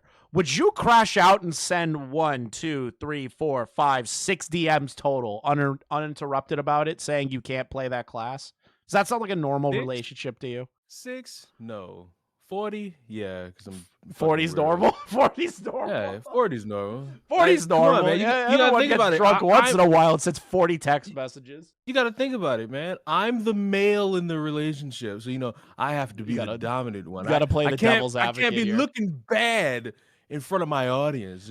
When this whore comes in and mauls the fuck out of me. You know what's crazy? Did you see the clip where he lost viewership during the Rust game? Were you watching the stream when I pulled that up? No. Oh, so he had close to 20,000 people watching him. She's also live. It has 24,000 or 22,000. He got so upset by that, he destroyed a door, broke the lock, screamed at her, and then left the house over a viewership dispute. What do you mean, what's the problem? What do you mean, what's the problem? The man crashed out over losing some viewership to his girlfriend. Not all of it. He had almost 20,000 people watching. W man. You're a fucking W man. Can't have these whores taking over the streamer space. You're killing me, dude. CZ is hitting on you. They say Leon's gay. Time for him to hit me up. You know, he wants to get to know you, Leon. Listen. What are we listening to? Males are the dominant species. Okay, Sneeko, Myron, and the rest. Cool, bro. What are you talking about? Hold on. Let me. Do you see Sneeko's take? Do you see Sneeko's take before the Mizkif stuff came out? No, all I saw from Sneeko was him. Oh, YouTube banned me. They're a bunch of bitches as I upload this YouTube video. Yeah, he was like, yeah, well, you know, women are evil. Like that, it's just his basic. I mean, they are, Chris. Stop. We're not doing this. This woman apparently was abused for fucking years, bro. This isn't like a whole male-female thing. We don't know. We weren't there, but Chris. Did you know that a man hasn't been able to get a job for 8 years because he was accused of assaulting 10-year-old girls? Was it true? Those whores. Oh my God! So it was true. No. So here's the thing. No one knows. The cases were dismissed, so no one really knows. Yeah, but he's fucked. Doesn't matter. But those whores. Congratulations, DK. Oh fuck! I think I. Yeah, you overlap. What's this other DM? Dude, don't dude me. Ask for one thing. Okay, I already read that. She's clicking on the same screenshots now. Tank Emmy, do it. Let me handle all the hate, the criticism, that you're worse than Emmys. The Emmy is so much better. The people saying you're better in every chat. The comparisons is nobody will ever be on my side. Isn't that pathetic, Leon? Like, come on, bro. It's just like, it's literally over a World of Warcraft role. And he's like, I'll handle all the criticism, all the hate against me, saying that you're better at me. And then, wow. If I could be serious and not fucking be memeing you fucks, because there'll always be one retard in here. They'll take it seriously. Yeah. You're a fucking pathetic piece of shit if you fucking rape, beat, assault, verbally, physically, mentally assault your fucking girlfriend over any fucking reason. You make it even worse if these are the reasons that would get you mad. Yeah. That's... This is the most pathetic shit imaginable. Did you hear the part... Your fucking girlfriend mogged you over a Super Mario game. Yeah, like, mogged you over that, and then you got upset that you weren't in a Mr. Beast video, so you hit 150 miles an hour in a car and threatened to kill yourself and her. Excuse me? Yeah, I'm not kidding. I'm literally not kidding. At one point, they had an argument. Like, he got upset over like not being invited to like a Mr. Beast video, and he threatened to kill himself. And I think it coincides with the story of him hitting 150 miles an hour in his car, and said, "Well, I guess we're both gonna die." If this was the Wild West, this would be Mr. Beast can't get a fucking win anywhere. No, it's not even Mr. Beast. This is Mizkif. Mizkif's like, I'm pissed off. Mr. Beast didn't invite me. He invited this other streamer. I'm just saying, you know, if he killed himself, somebody would have been like, well, it's Mr. Beast's fault. It's just like, you already got a friend that buys child porn. Everyone accuses you of damn near trying to kill every contestant. And now you got somebody who killed himself because you didn't invite him somewhere. Like, Jesus Christ. He wouldn't survive, man. Let me deal with it. You have fun. I asked you not to become a tank. What? It'd be different if, like, Mizkif was black, then he could just accuse him of racism, and that'd be fine. He'd pull the Sean the Black moment. Did you see his little rant about white people that he uploaded? I don't associate... Listen. You should watch it. Listen. I'm gonna say this. Sean the Black's the reason slavery exists. Quoted from Leon.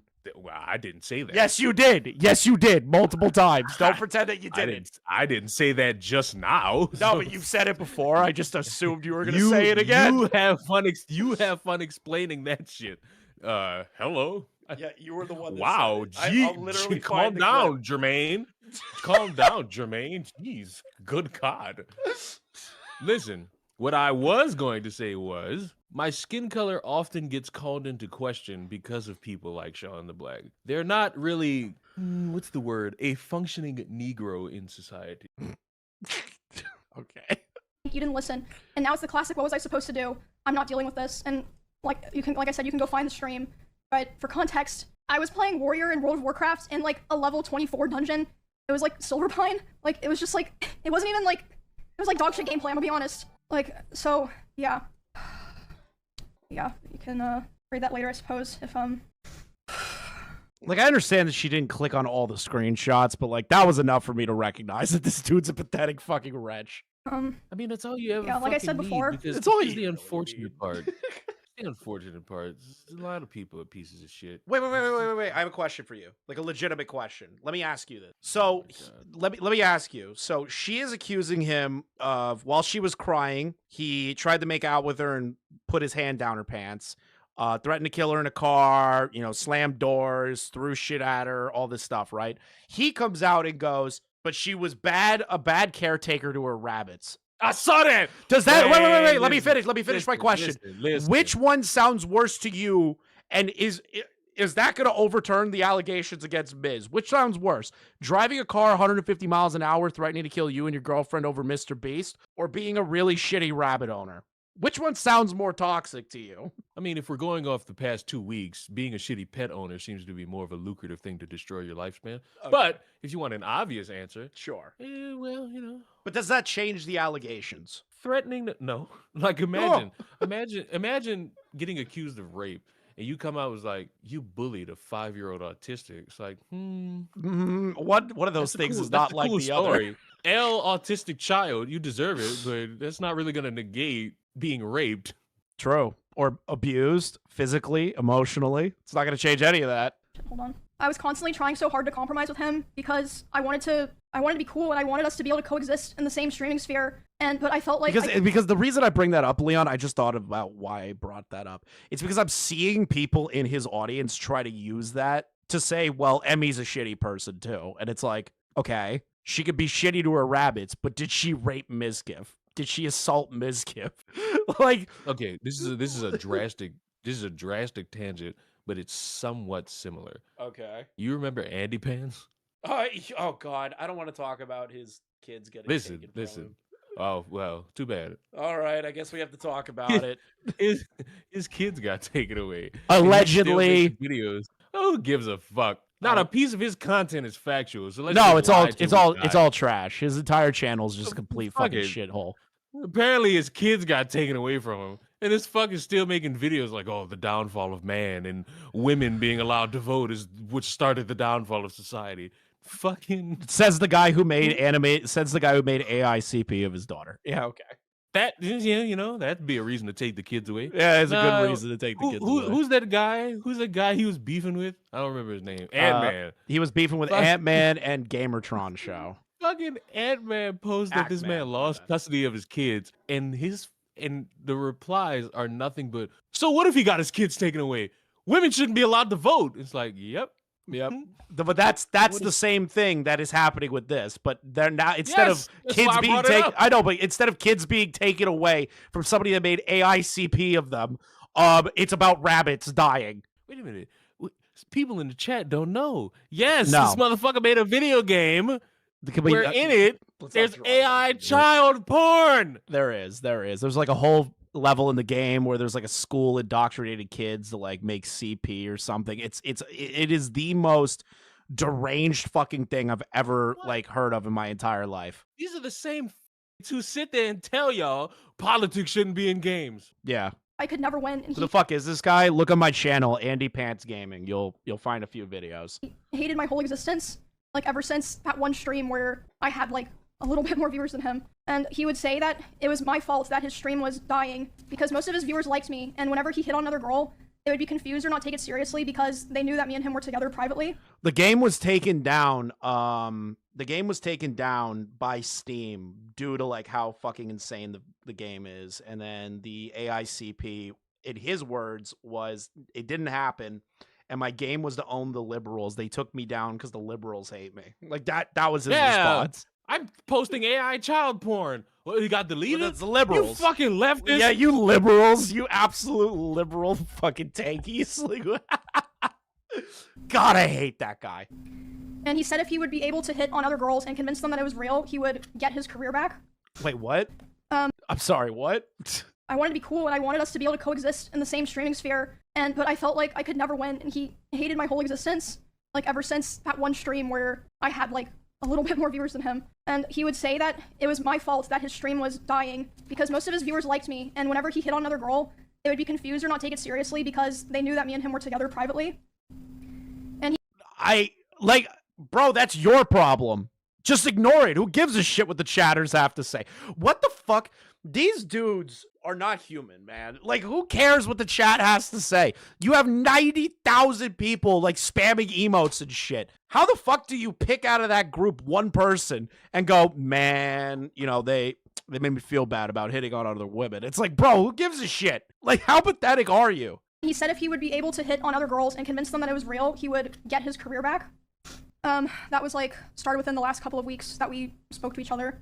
He started saying terrible things to me about other streamers in Austin, in particular one specific streamer who I know there's a lot of people that know he has beef with certain streamers. It was not one of those streamers. It was someone who to this day has been nothing but nice to him. He would say horrible things about this person, like about them in their stream, and it was just wow, shocking. Mizkif is jealous of somebody and shit talks them behind their back. Oh, dude, shocking.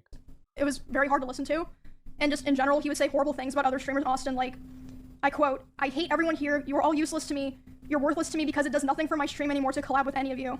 Leo, come on. I hate all of you. You take away from me. It's not even worth collabing anymore. You guys ruined my career. Bro, you ruined your own career when you allegedly told Crazy Slick and Adriana Lee to not talk about it, and allegedly told Maya Higa to downplay the situation. Yeah, bro, come on. You were cooked. And him saying that was the final straw for me. The day that he said that to me about other people was the first day that I ever, for the first time, started to ignore his calls and messages. And because of that, he even threatened to come to my house if I didn't answer. But I did end up calling him back, and I spoke to him, and I basically told him that I felt like I could finally see things for what they were. And he started panicking, and he was super apologetic, and he was saying he didn't want to lose me, which That's crazy that you apologize now after she wakes up out of your controlling conditioning. That she's like, I recognize how much of a shitty fucking person you are. Like, I understand how much of a piece of human shit you are. And he goes, oh, I'm sorry. Please don't cancel me, my career. Like, bruh, come on. Wasn't the first time that he, like, did something like that and was, like, you know, basically begging me not to leave. But that was definitely the most extreme time. And again, like I said, I always had the hope that things would be cordial or that, you know, we could be fine with each other, so... Are we watching his response too? Yeah, I have a bunch of stuff lined up. I agreed, and we agreed we were going to talk about all of that. We talked about it about a week later, and instead of apologizing for anything, he basically told me that he realized he needed to go to Japan and LA to get his viewership back up, and he was basically too young to focus on, and Okay, legit question, why is she revealing this now? Because of the situation involving TwitchCon, the situation involving the RV trip, she essentially reached the point where she couldn't keep it bottled up anymore, and it just kept going and going and going. So it makes sense why she's come out about it. I feel like a lot more people should have came out about it earlier, but obviously they were waiting for her to do it, Reaper. It was, I mean, despite everything, like I said, I still cared about him, so it was still hard. And, I mean, it was like a mix of feelings, you know, like, I was devastated, but I was also so relieved. But because of the past incidents during, like, other fights. Why are people nice to people like Miz? Let me just stop you right there. It's not a matter of being nice. It's a matter of leeching off of each other to, like, clout grab. And Mizkif has a large audience, a large community. He's a mainstay name on Twitch. These people don't give a shit. They will collaborate with the shittiest fucking people imaginable and never fucking disavow these people. They'll turn around and be like... I have an example. Chris is friends with pedophiles. I'm not friends with pedophiles. My kid behind the camera needs to be fucking laid out and, like, fucking pulled behind a truck for the rest of his life on chains. Nope, not at all. And times I would try to separate myself from him. Past incidents during those times of him manipulating me into staying close with him and giving him more chances, sexually assaulting me, the abuse, and just him generally not being a very nice person. After that, I decided that the only solution and way for me to move forward, I made the hard decision, but I know now for sure the right one, was to finally completely cut contact with him. I knew it'd be very hard because our careers and our communities were so intertwined, but I knew that I had to do it and that there was no other choice. So I have not spoken to him since January of this year. Do you think his career is over? I'd like to believe at least half of his audience is now just completely obliterated on his end because here's why. They have a very tight-knit community between these two streamers. They overlapped and collaborated a lot. So a lot of his audience has integrated into hers, and they also watch him. So when she comes forward about this stuff, those audience members are gonna go. They're gonna go. And I really believe that's going to be a major hit to him more than even the sexual assault cover-up stuff. I think that's going to actually hit him worse than that stuff. It's been 10 months, but do you think that's the end? It is unfortunately not. I haven't spoken to him since January this year. It only took a couple of weeks, but soon the messages started. He has attempted to contact me over 40 times individually this year in individual texts, Discord messages, Instagram DMs, and phone calls. The phone. Shut up. Listen, if you had a fucking crazy ex like constantly DMing you, shooting you like 40 messages over multiple platforms, would you respond? Answer the question, Leon. Would you respond? Man of principle. You're a man of principle. So if you say don't contact me, or you're made it obvious not to contact that you, phone. you would answer the phone. You would answer the phone. I mean, fuck. I'm stays away, so. Okay, that's fair. And It'd be more she's concerning not if though. you knocked on she's my not door. though. She's not though. She's in like the same area as him. Oh well, she better learn how to shoot that fucking gun. Yeah. I'm just gonna show those. Leon likes some toxic. Leon's a traumatized, so. Aren't we all, buddy? What is this DM? God, I hate that she does that. Hold on. Come on! Leon's a masochist. I'm a sadist, actually. There we go. Hey, just to make sure, you don't have recordings of me, right? Oh. See, it's at that point where it's like, it's over. You know what? It's over. I'm gonna just not say nothing ever again. Yeah, it's over. Cause oh God, if I'm slick with my mouth, all it takes is a moment. It's like, oh yeah, well here you go. It's like, oh shit. Oh, he's fucked. I'm getting harassed that you do, and I'm assuming it's nothing. Do you know why I'm removed from everything? Why I was kicked out from OTK? Man, I wonder why you were kicked out from OTK. Maybe it's because you're a toxic piece of shit and nobody wants to hang out with. Nobody's answering my calls, and I don't want to bother you, but I'm panicking, and I don't understand what's happening. Can we please communicate so I don't feel isolated and hated by my own org?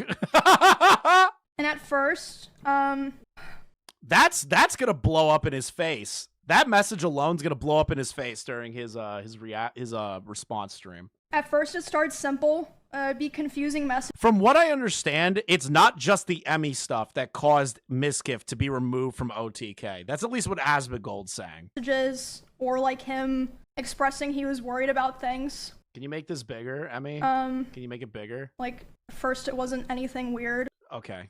You said. There we go. Can we please communicate so I don't feel isolated, hated by my own org? I just wanted to be okay with each other, and I feel with our streams and lives, we shouldn't have this feeling. This is him trying to protect his fucking career. I came home and feel terrible. It feels so odd that I cannot talk to you or anyone and just know what's happening. Can you please respond? I understand, and we'll just leave you alone, but I really would appreciate if we could talk. I won't text you again after this. Aw, that's a crazy ex fucking move right there. Thank you for the 20 months near Skibbity, my last milestone. Well, thank you, bro. Everybody should go to the movies and go see the Chainsaw Man. Yeah. What's this one? Yeah, you don't even know what that is. No. I understand, and we'll just leave you alone. Okay, I already read that. I know you don't want to hear from me, but I can't just not message you. I still care about you. Nut. Yeah. If you need to talk, I'm here. I'm so sorry shit like this happened. I'll be up all night if you need to talk. Can we please talk, Ebby? I'm sorry for what I did. Can we talk tomorrow? Oh, he even apologized for what he did. It's over. I think she should talk to him. I think she should not talk to him. I think a police report should have been put out. Hey, I found out you weren't invited to the party. I know you wouldn't want to go, but I didn't do invites. You were invited, of course, and I hope you're doing okay. And one day we could talk. Emmy, can we please talk? I really need to tell you things. I'm so sorry for the past few months. I'm sorry for so much that happened. I need this time to be alone. But I really love you so much. Wait, but I need this time to be alone. Proceeds to send her multiple DMs begging her to talk to him. Come on. So look, as a reformed crash out, don't do this. Is like whatever like whatever L's you take. No, real shit. Okay, real shit. Whatever L's you taking relationship wise, you might well just go ahead, take them lumps, and just go on and scurry out into the woods. It's like, because the constant responding, the constant egging it on, all it is gonna make it worse for you. Yes. Because imagine this. You sending all these text messages, she getting dicked down by something else. It's like, what are you doing? Like real shit. You sending I'm so sorry. Oh, I'm so I love sorry. you. Please I come didn't back mean to it. me. She getting digged out, bro. Like She's probably not, to Sheesh. be fair. She's probably not. she, Maybe. or even worse, she's happy. Yeah, she's happy. She doesn't want to talk to you. She's in a better mental space. Right, even worse. Even she's without the happy. getting dicked down, bro, she's still Right. happy. Life's a little bit more peaceful. Sheesh. Sheesh. She. It been nothing but bad days with you around, and now that you're gone, oh wait, the sky's clearer. Oh, nuts. Maybe it was you the whole time. Maybe you. And were guess the what? piece of shit. Guess It what? keeps And guess going. what? It's another fucking message. And guess what? It sucks. But guess what? I'd rather it suck for you and you eventually scurry off into the woods than threatening to kill the bitch. Yeah, true. What's the rest of this? I really need to tell you things happen. I love you so much. I just need to know what. Wait. I just needed to know what being alone. What? And I learned I need you. I don't want to be without you. I regret so much that I hurt you and I left, but I know I needed it. Please call me. I haven't stopped thinking about you in months. I know what I want, and it's you, only you. Oh, remember when he turned around and said he never really wanted her? And that there's a point in his response stream where he's like, yeah, she told me she wanted to marry me and have kids and she loved me. And I got grossed out and I told her I don't want that. Yeah, bro, totally. You said that. I don't believe that. I've been nothing but miserable without you. I love you, Emmy. And if you take me back, I want us to be in a real relationship. Oh, so that whole those years and those few months of the abuse wasn't the real relationship, so it was just fake. Oh, poor wording, bro. I want us to go on dates. Wait, did you not go on dates the entire time you guys were together? Who goes on dates when you're professional streamers? I don't know, dude. In real life streaming, it doesn't matter. I just can't imagine like being this pathetic. Like everybody sent the occasional like I miss you text message to your ex at least one fucking time in their life. Everyone's done it. Yep. But like this is ridiculous. Like this is fucking over the top. I want so much with you. Please just hear me out. I wrote out a lot of how I feel. I've been writing so much. She's been writing in a journal. And learned so much about myself. Just please, if you can hear me out, I love you so much, Emmy. I've been crying every night without you, and I'm sorry I've done any of this. I've been so depressed without you. Please call me. I'll be up. Thank God she never responded to this shit. Yeah, this is the most manipulative shit of all time. I'll do anything for you. I'll come home from Japan right now for you. Can you answer me, Emmy? Just at least tell me you moved on. Oh no, the ultimate manipulative line. Let me tell you something. Oh no. I don't give a fuck how good that pussy was. I don't give a damn if it ruins the rest of my life. But if I'm in Japan, boy, I ain't leaving until it's time to go. Yeah. I'm You want to go? beating up Pikachus in the street. Let's go. How much money you got? Well, I'm not going to Japan with no YouTubers. I'm going by No, myself. we're just gonna go. No content. We're fuck just you. going. I'm Come not on, let's go on a going trip. anywhere. We're going for a month. I'll go on a trip, but I ain't going Yeah, to we're Japan going. with Yeah, nobody come but on. me. Let's go. No, Me and you, bro. no, Come on. Come no. on. I'll visit. No a content. state No, we're with not you. doing gay IRL content. It's just us hanging out. We don't have to. I can visit a state with you. Nah, but fuck I'm the not state. to You're another going. country We're with going. you. We're going overseas, bro. How many times have you been overseas? What are we counting as overseas? I'm talking like across the ocean. Never. Never. You're coming with me. We're going. I've been on a cruise, but Nah, you're never. coming with. We're going. I'll It's give the you good an thing about itinerary. this. I don't have to fucking go anywhere with you. Yeah, too bad. I could stay- I already have an I could stay in my itinerary fucking put house. together. You're gonna help me pay for half of the Airbnb. It'll be cheaper. Half of the rent. Airbnb. Okay. We're there for a month. Yeah, for a month. Nigga, Yeah. you know how much money that is? Yeah, I've already calculated it out. Nigga, you broke and I'm broke. I don't know how broke you are. Yeah, I'm broke. I ain't no go on a vacation Work for a out month this out. rich. I know that. Yeah, right. But listen, 1 month. 1 month. We go to Japan, and we may, it'll be fucking great. Why don't we go to a real tourist spot? Wyoming. Fuck that. What do you mean? Fuck that. That's gay.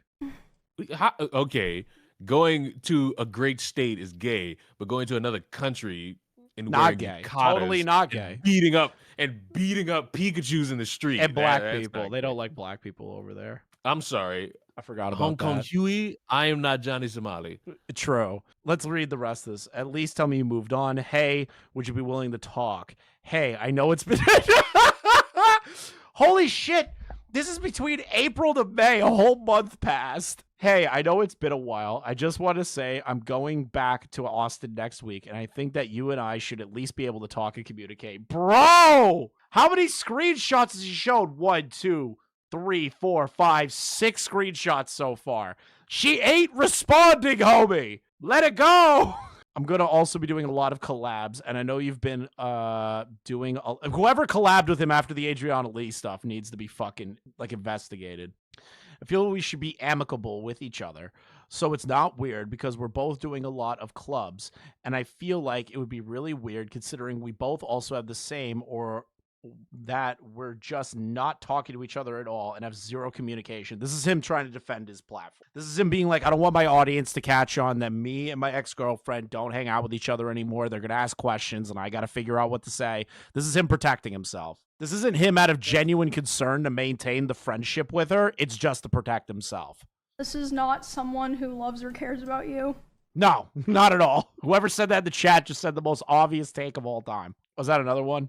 Oh, God. I don't need to talk to you about anything in terms of relationship. I just want to talk to you in terms of business. This is manipulative as fuck. It's going to obviously turn into the relationship. And also just overall collaborations. So he still wants to collaborate with her after she didn't respond to him multiple fucking times in a row. This is pathetic. You can call me sometimes this week. I think it would be great. Hope you're doing well. This is to manipulate her into a call or a face-to-face so he can convince her to get back together. It's obvious. If we can't communicate and we're going to continue not to talk, this is only going to get weirder and weirder as we're both invited to the same things constantly and we're both involved in Austin activities. It's best for us both. Jesus. So weaponizing essentially their standing in the community and their audiences being like, well, we don't want it to be weird for all the people that we hang out with and all of our viewers. We have to be cool. Come on, Emiru. You don't want that problem on your lap. Same as me. Like, this is so fucking manipulative. Can you answer my phone? Now on Discord. What? Come on. This might actually be more pathetic than I'm Alex. Alex had the brick. At least the brick was, like, entertaining. This is not entertaining. This is pathetic. What is this? I'm sorry, not a day has gone by in these last 4 months where your final words to me, don't go, haven't echoed in my heart. This sounds like ChatGPT. I walked out your door thinking I knew what I wanted, but I was wrong. I told myself I needed to be alone, that I had missed out on being single in my 30s. Wait, what? Wait, what? I convinced myself I needed space, freedom, distance, but the truth is I was afraid of commitment, afraid of what it meant to truly let someone in, even someone as beautiful and as kind as you. So I tried to protect myself in the worst ways possible. I pushed you away. I told myself lies to justify it. I said I was bored.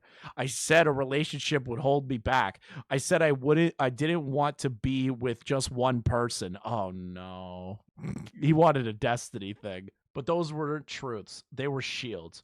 But I put up to avoid facing my fears and the parts of myself I had yet healed. And in doing that, I lost you. Jesus. How come we can't get pussy? Can you... Let's rate the Riz. I can't do that. This is a serious situation. I'll rate the Riz. Rapist. I'll rate the Riz. Rapist. On a scale of like pretty good Riz to rapist. Rapist. Ding, ding, ding, ding, ding. See, this is how I picture Just a Robot, like just DMing women. Oh my God, it's still going. Last 4 months have been the hardest of my life. Wherever people may see on the outside, online, or anywhere else, know this. I've been lost without you. I've missed you every single day. I've cried more times than I can count, just thinking about your smile, your laugh, the way you say merp. Or make those stop. All right, just stop. Just hold on. Or make Can we those go to a new topic? Nah, I have to do the whole thing, bro. I'm doing the whole thing. Just please. I've even unfollowed you at one point, but not because I wanted to forget you, but because seeing you reminded me so painfully of how badly I messed up. I love you, Emmy. I always have, and I know now I never stopped. I know our time together was far from perfect. Ooh, that's not a good sentence. My mental health, Goes with the like, oh, you know, it wasn't great towards the end too. My mental health. So now he's made it about himself. Got it. Nice. Weighed heavily on both of us. And I'm sorry for what I put you through. You carried more than you ever should have wait, what? You carried more than you ever should have too. But I'm working on myself. Really working. I've started treatment. I'm on Lexapro and Propanol. Stop. Kim, please. Kim, please. What are we talking about? Listen. Move. Watch out. I got this. Bro, as a reformed crash out, don't do this shit. Don't tell people you're on Lexapro. Like, listen. Just have it in your mind. If you really feeling like, all right, I could try to win her back, or him, because you bitches nuts too. Yeah. If you feel like you can win them motherfuckers back, type the whole thing out. Type the whole thing out right before you hit send. Don't hit it. No, shut up. Shut up. Right before you hit send, realize that motherfucker is probably getting dick down. Oh my God. So better.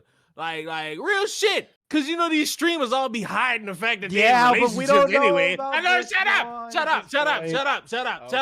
These motherfuckers be hiding their real lives. Cause honestly, why the fuck would I want to tell any of you motherfuckers my personal business? Yeah, I'm not gonna tell you I'm cracking ChrisTheNarc. It ain't gonna stop us from fucking. No. It ain't gonna stop us from getting slying on the fucking. No. But we're not about to sit like before you type that long ass shit out. Just think about that. Cause you typing all this shit out. There's another one. There's another one.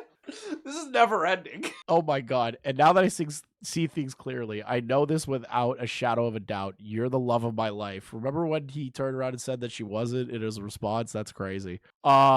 Every night we spent watching shows, every silly conversation about Cheddar, every time I walked into your room as you were about to go live, I cherished it all. You brought color and joy into my life in ways I didn't fully appreciate until I lost you.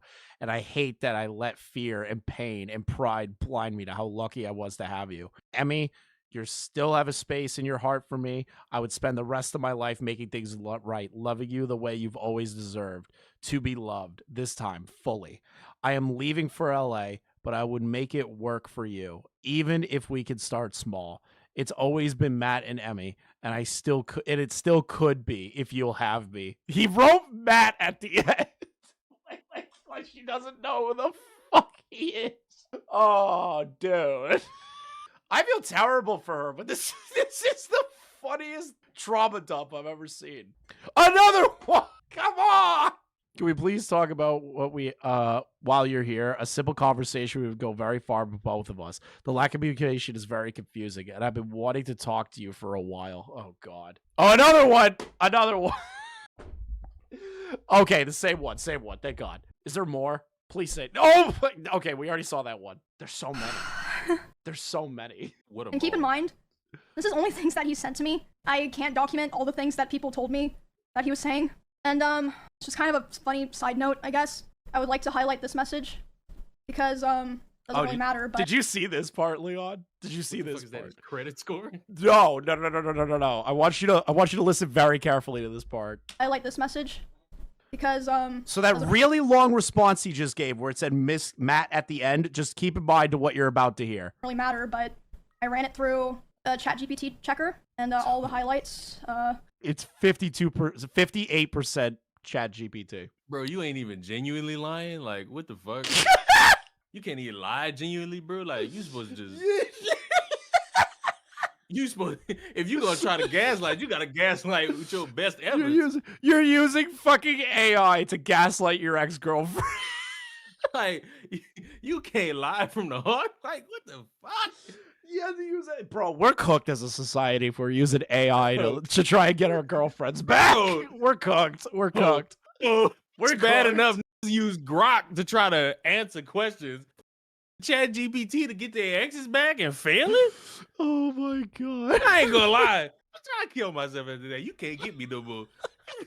The minute she pulled this up on screen, the first thing I thought was, damn, he's gonna kill himself. Like I said, doesn't really matter. I just thought it was interesting. She's like, yeah, I it's not that big of a deal, but I found it interesting. How don't you think that's massive?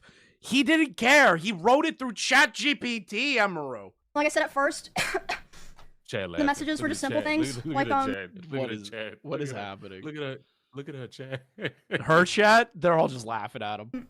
And saying he was worried about things or saying no one was talking to him, which I don't think was even true at the time. I think he was just saying that to try to guilt me into responding to him. I'm not sure. From what I understand, people were not talking to him anymore. So, that apparently that did happen. Apparently Asmongold, the rest of them wanted nothing to do with him and all this shit. That, of course.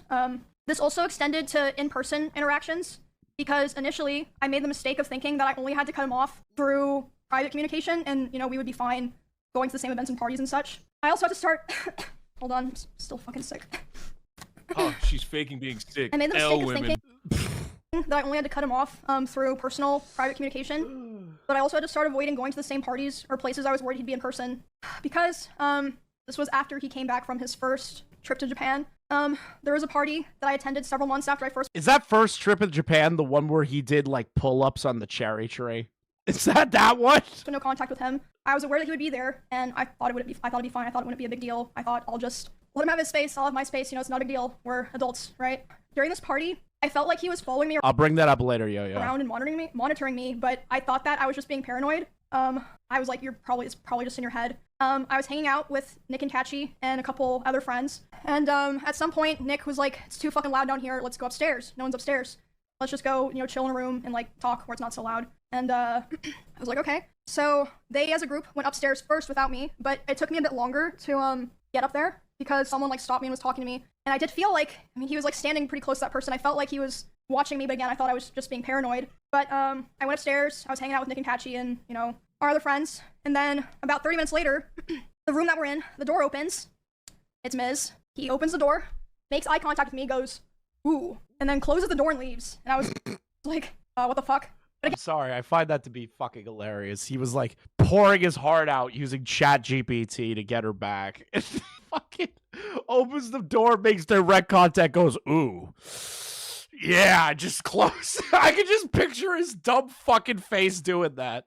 Again, I was still trying my best to, This is like Dark Timeline, just a robot, yeah. Give the benefit of the doubt, like, maybe it's just like an awkward situation or something. But a couple months later, the person that he was hanging out with that night reached out to me privately and was apologizing. And I was like, why? And they're like, I just felt like I had to apologize to you because I felt so bad and so embarrassed of what was going on. Like, yes, he wanted to see what you were doing. He was saying, like, I want to go see what's upstairs. And he was checking every room. And then after he opened the room that you were in with Nick, he closed the door and started laughing. And then he just wanted to talk about, how you guys broke up for the next, like, however many hours of the night. Imagine just being that guy at a fucking party, man. Just being a guy, you're hanging out. I told you. Yeah, I know, but picture this, right? You're that dude. You're just going around. You're having a nice night, hanging out with friends. There's two people that that used to date, but like not really, and you kind of fell apart, and it's not good. And then you get trapped, being trauma dumped on by the guy that did horrible shit to the girl.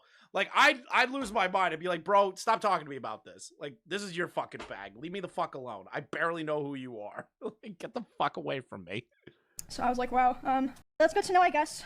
The next story that I want to tell involves what happened to me, Valkyrie, and Cinna earlier this year when we were attacked at the Santa Monica Pier, because that was obvious. Do you think Miz is so streamer brain that he talks to himself off stream like a chat is there? I don't know, maybe. He probably says like streaming terminology and shit like that, like when he's at dinner. You know what I mean? Like when he's just hanging out with family, he probably says some shit like, oh, that's Poggers. He probably says it. Hey, as someone who talks to himself, I resent this notion, okay? Okay. Obviously, hold on, let me close all these fucking texts. I don't want to look at them. They're still on my desktop. Yeah, Laka's got it. Like, he's walking around the house, and he's just like, chat, do I text her? And there's no chat. Look at the next one. Chat, okay. That's crazy, Yen. What the fuck? That's crazy. I was not expecting that coming out of Yen. Yeah, so, it happened March 3rd of this year. A lot of people were talking about it, talking about how me, Ray, and Cinna were attacked. Which was not an issue. Like, we had no issue with that. Like, obviously, it's big news. People are gonna talk about it. It should be talked about. We had, like, no issues with anyone talking about it and covering it, and that included him. I was fine with that. He joined in on that whole thing of people going live to talk about it. And again, I'd like to remind people at this point, we were already a couple months into me being no contact with him, making it clear I didn't want anything to do with him. And so during this stream, he was covering what happened to me, Ray, and Cinna. He decided that he was going... There's an unspoken rule of life, right? You don't have to talk about things when you know it might cause problems.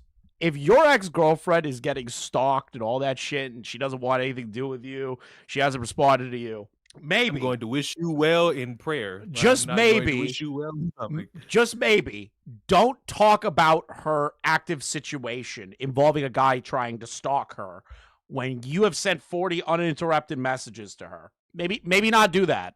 Maybe just shut the fuck up and don't talk about it. And just say that's absolutely horrible. I wish the best for all three of them, and I know that they're safe now. That's all you gotta do. Don't talk. Like, don't say anything. Like, why are you gonna cover it in depth? Going to tell more No of my one's gonna personal assault her stalker but stories. me. Okay, dude. Laka, hey, It's chat. gonna be don't- me. It should have been me there at the wherever the fuck they was at. Dude, hey, chat. Dodo's in the chat if I should spam her DMs telling her I still love her. That I've never personally talked about or shared publicly Hey, myself. chat. And one of 5 these gifted stories subs. I'll send this paragraph from ChatGPT right now. Yeah. was one that like no one knew at all, and like it just felt so shitty because at the time that those things happened, like, you know, all the people that lived in that area together, we all came together and we all kind of decided, and this was heavily pushed by him, we should never talk about this because, you know, people are gonna be weird. It puts Emmy in more danger, and, you know, gives people ideas, so we're never gonna talk about it. But, you know, of course, as soon as there's some big drama that he's not involved in, and he finds a way to, you know, bring up, oh, I was there for something that happened to Emmy, he does it. Which is a crazy thing to do. Like, you know that you shouldn't be talking about that shit, and yet you do it anyways, just to, like, give it a comparison of the ongoing situation. If it's something that you know you shouldn't fucking talk about, you don't fucking use it as an example. He was on a stream talking about these personal stories of mine, and I caught wind of it. Man, I wonder why she came forward to, like, And by the way, obliterate him. it was also so frustrating not saying anything at this time because the way he told those stories, he kind of framed himself as, like, the hero. He was like, oh, I held the stalker at gunpoint. No. The only person who ever came into contact face-to-face with that stalker before the police came was Bonnie. Bonnie is the person who found that guy outside, went inside, told everyone, called the police. The police came. All Miz did was he stood far away from the front door, behind glass and metal, with a gun. Yeah, I mean, I understand. Still very scary, but why are you acting like if anyone... Is Miz really trying to say, bro, I did a boogie moment. I pointed a gun at a guy. That came to the house. Like, is he really trying to say, yeah, bro, I pulled a boogie? Like, come on. deserves credit for that, it's Bonnie. Like, it's literally stolen valor. I'm so glad I finally get to say that because she... Yeah, it's really funny because Mizkif tries to, like, fight back against that. He's like, no, there's no stolen valor. What are you talking about? I definitely did that. Like, kept everyone in those two houses safe, not him. Anyway, back to the original thing, the Ray and Cinna stuff. Cheers, my dude. Love ya. No homo. Chat, if we're able to reach a level 5 hype train, she'll handcuffed to the radiator. Can we hit the go? Jesus Christ, Pigeon. So, I was obviously panicking. Like, I just had this horrible thing happen to me the night before. It was, like, huge, like, public, millions of people seeing it. And then my crazy ex-boyfriend is going live talking about more of my personal stuff. And, I'm, like, crying. And, Cinna and Ray are like, what's wrong? And I tell them.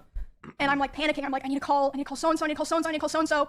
Like, these different people that I was like, they can contact him because I did not want to contact him. So, Ray, Cinna, some of me and Miz's mutual business partners, and Asmongold were all, messaging him to stop. And by the way, Asmongold told me that he tried to call Miz while he was talking, and it rang 3 times and then hung up, which means that he saw it, and he just wanted to be able to keep talking because, yeah, anyway, just a little note. It's really interesting to screen your business partner when you know you shouldn't be talking about these things. Really interesting tactic, Miz. I think I don't all know these exactly people what are just jealous of the grind.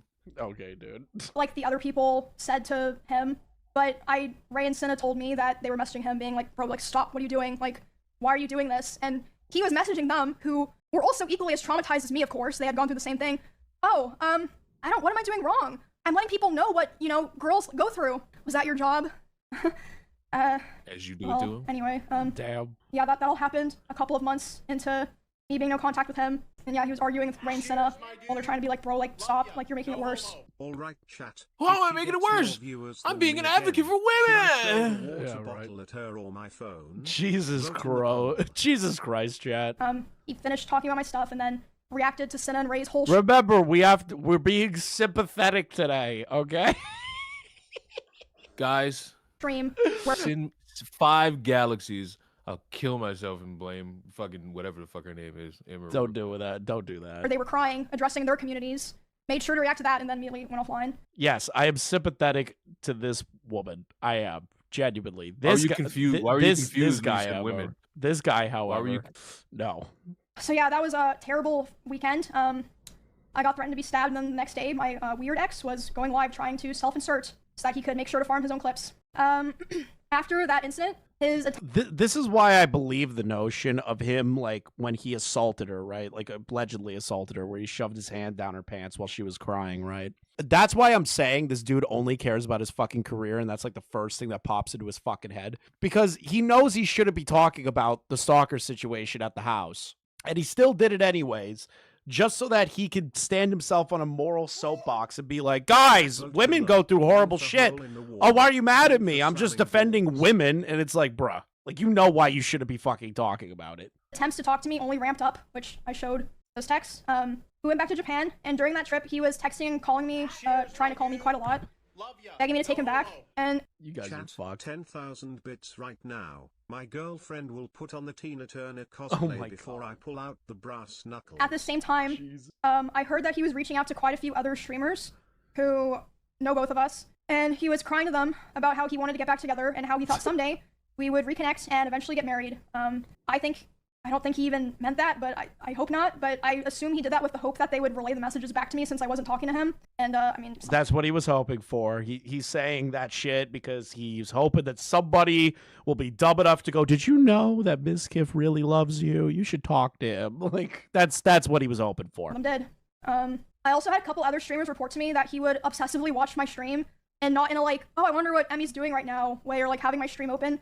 Like, he would be obsessively and attentively hate watching my stream, like watching my stream and just saying horrible things almost every time that I've been live this year. And they tell me that he would want to... Her hair is crooked. I miss you. He sits there. God damn it. Bitch. Look at this bitch. I want to marry her. Makeup's all wrong. I want to marry her. Like, holy shit. What a fucking schizo. Discuss how he believed I still wanted him. Interesting, considering I never replied. And he would ask other guys if they thought I had slept with anyone this year. Oh my god. Telling you. That's obsessive shit. They'd be like, I don't fucking know, man. And then they told me he would say stuff like, no, there's no way she's done that. She's not like that. And she's probably waiting for me. Oh, just really fucking gross. It's never been more over, ladies and gentlemen. Oh, this is so over. See, hey, and wait a minute. This is why women choose the bear. Okay. Okay. Like that. What are you talking about? And a couple of streamers in LA also told me that he was telling people that me and him still talk all the time, but we simply weren't together anymore because I was too mature and I was not ready. I was too immature. But yeah, you can see from the messages I showed. Dude, he was going around to friends and was being like, yeah, we totally still talk. What are you talking about? We're still friends. We're great friends. Listen. Breakups suck. They suck, but like, you shouldn't be going around telling people that also speak to her going, yeah, we talk all the time. I done cried it out. I ain't never. Yeah, I still talk to her. No. Yeah, what are you talking about? I done got blocked on everything for good reason. Oh my god. What is this? If Chris get 100, I will not do that. Leon will wear their Chris Brown. I will not dress like Chris Brown or Rihanna. It's not gonna gonna happen. Yo-Yo saying if I hit 100,000 subs, me and you have to dress up like Chris Brown and Rihanna, get married in Japan, and then beat up Keffels. Yeah, let's do it. No. I'm not sure if like you was just bitching like, oh, let's go to Japan. Yeah. Well, I'm not dressing up like Chris Brown. That's not happening. 100K subs. Me and Chris going to Japan, getting married, and we're filming it. I ain't Content, doing that, boy. I ain't doing that. Content, boy. he was begging me to take him back for the majority of this It's year, up to y'all which was 7 or 8 now. months total. And If like you I said, don't- some of the if it- messages if were you don't make it happen, you don't believe in it. Oh my god. even I believe ChatGPT. Not that it really matters. It's just interesting, right? Of course, Chris. It does matter. Wait, whoa. She was like, well, it doesn't really matter about the ChatGPT thing. It does matter. It shows that he doesn't give a shit about you. It's that he put in his heartfelt response into a fucking ChatGPT prompt. Like, it shows he doesn't give a shit. No, it means he went into ChatGPT and was like, please, this is my name, this is her name. Can you please write me a heartfelt? There was no heartfelt in No, that. that's why I'm trying to say. It's like, that's why I put it in air quotes. The heartfelt message. It's all bullshit. As of today, it's been about 2 months since he has attempted to contact me directly. I think because about 2 months ago was when he started kind of getting scared that I might have been like, you know, telling people things. which again, I wasn't going on my way to do it, but if anyone ever asked me, I wasn't gonna lie to them. I mentioned this at the beginning before I started like fully telling the story. I heard from my friends, other streamers, and my employees that he had cooked up a plot that if I ever tried to talk about him, like about the abuse or anything else, he would try to go live and say that I killed my rabbits. And I was told that he approached several streamers who were around us a lot when we lived together and asked if they would basically back him up, and they refused. I can't get over Imagine the rabbit this thing. for a I can't moment. get over the rabbit thing. I can't fucking do it. Imagine knowing you've done wrong, and then you just like get a chill down your spine that your ex might tell people, and then you decide I'm gonna talk about how she killed the "Fuck it. rabbits. I'm gonna tell everyone that I witnessed her fucking kill her rabbit. I did nothing about it. Multiple like- rabbits. Multiple, not just Cool. one. Multiple. Cool. Animal abuse. Yeah, but it doesn't change anything. Bigger issue here. There's a bigger issue here. It doesn't change anything. Obviously, I don't know if you they're not know this. insane. And even something happened this weekend at TwitchCon. One of my employees told me he went up to them and he threatened them, saying, if Emmy ever tries to talk about me, I will destroy her. Whatever that means. Man, he failed miserably because this response is one of the worst I've ever seen. Wait a minute. He sent the guy. What guy? The stalker? The one The at guy who TwitchCon? ran up on her. No, don't do He that. sent the guy. We don't know Oh. that. Okay, that would be a crazy Oh. fucking twist that he like hired a guy to stalk her and to Yeah, make her if feel I end up being unsafe. right. If I you end up being right, you won the lottery of YouTube drama. I'm not gonna lie. If you I end up being right, one of you motherfuckers owe me money. I will gladly donate $1,000 to Ruin Leon if that ends up being true. I'll do it on stream. I don't care. Like, there's no Those way. motherfuckers have in close connection to each other at all. I want money. I'll give you 1,000 right out of my own pocket, right there. I won't even think about it. It'll just be immediately transferred. And within the same night, he also texted one of my best friends, and he would have known that I would have been with this girl.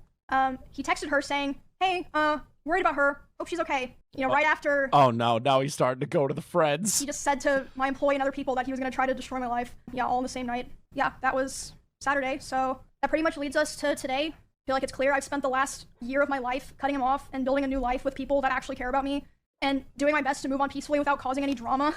I did not want to do You this. go, girl.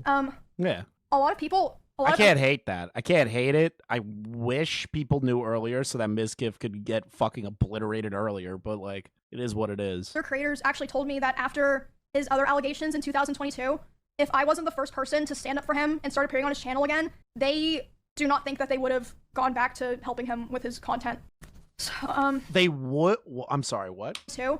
If I wasn't the first person to stand up for him and start appearing on his channel again, they do not think that they would have gone back to helping him with his content.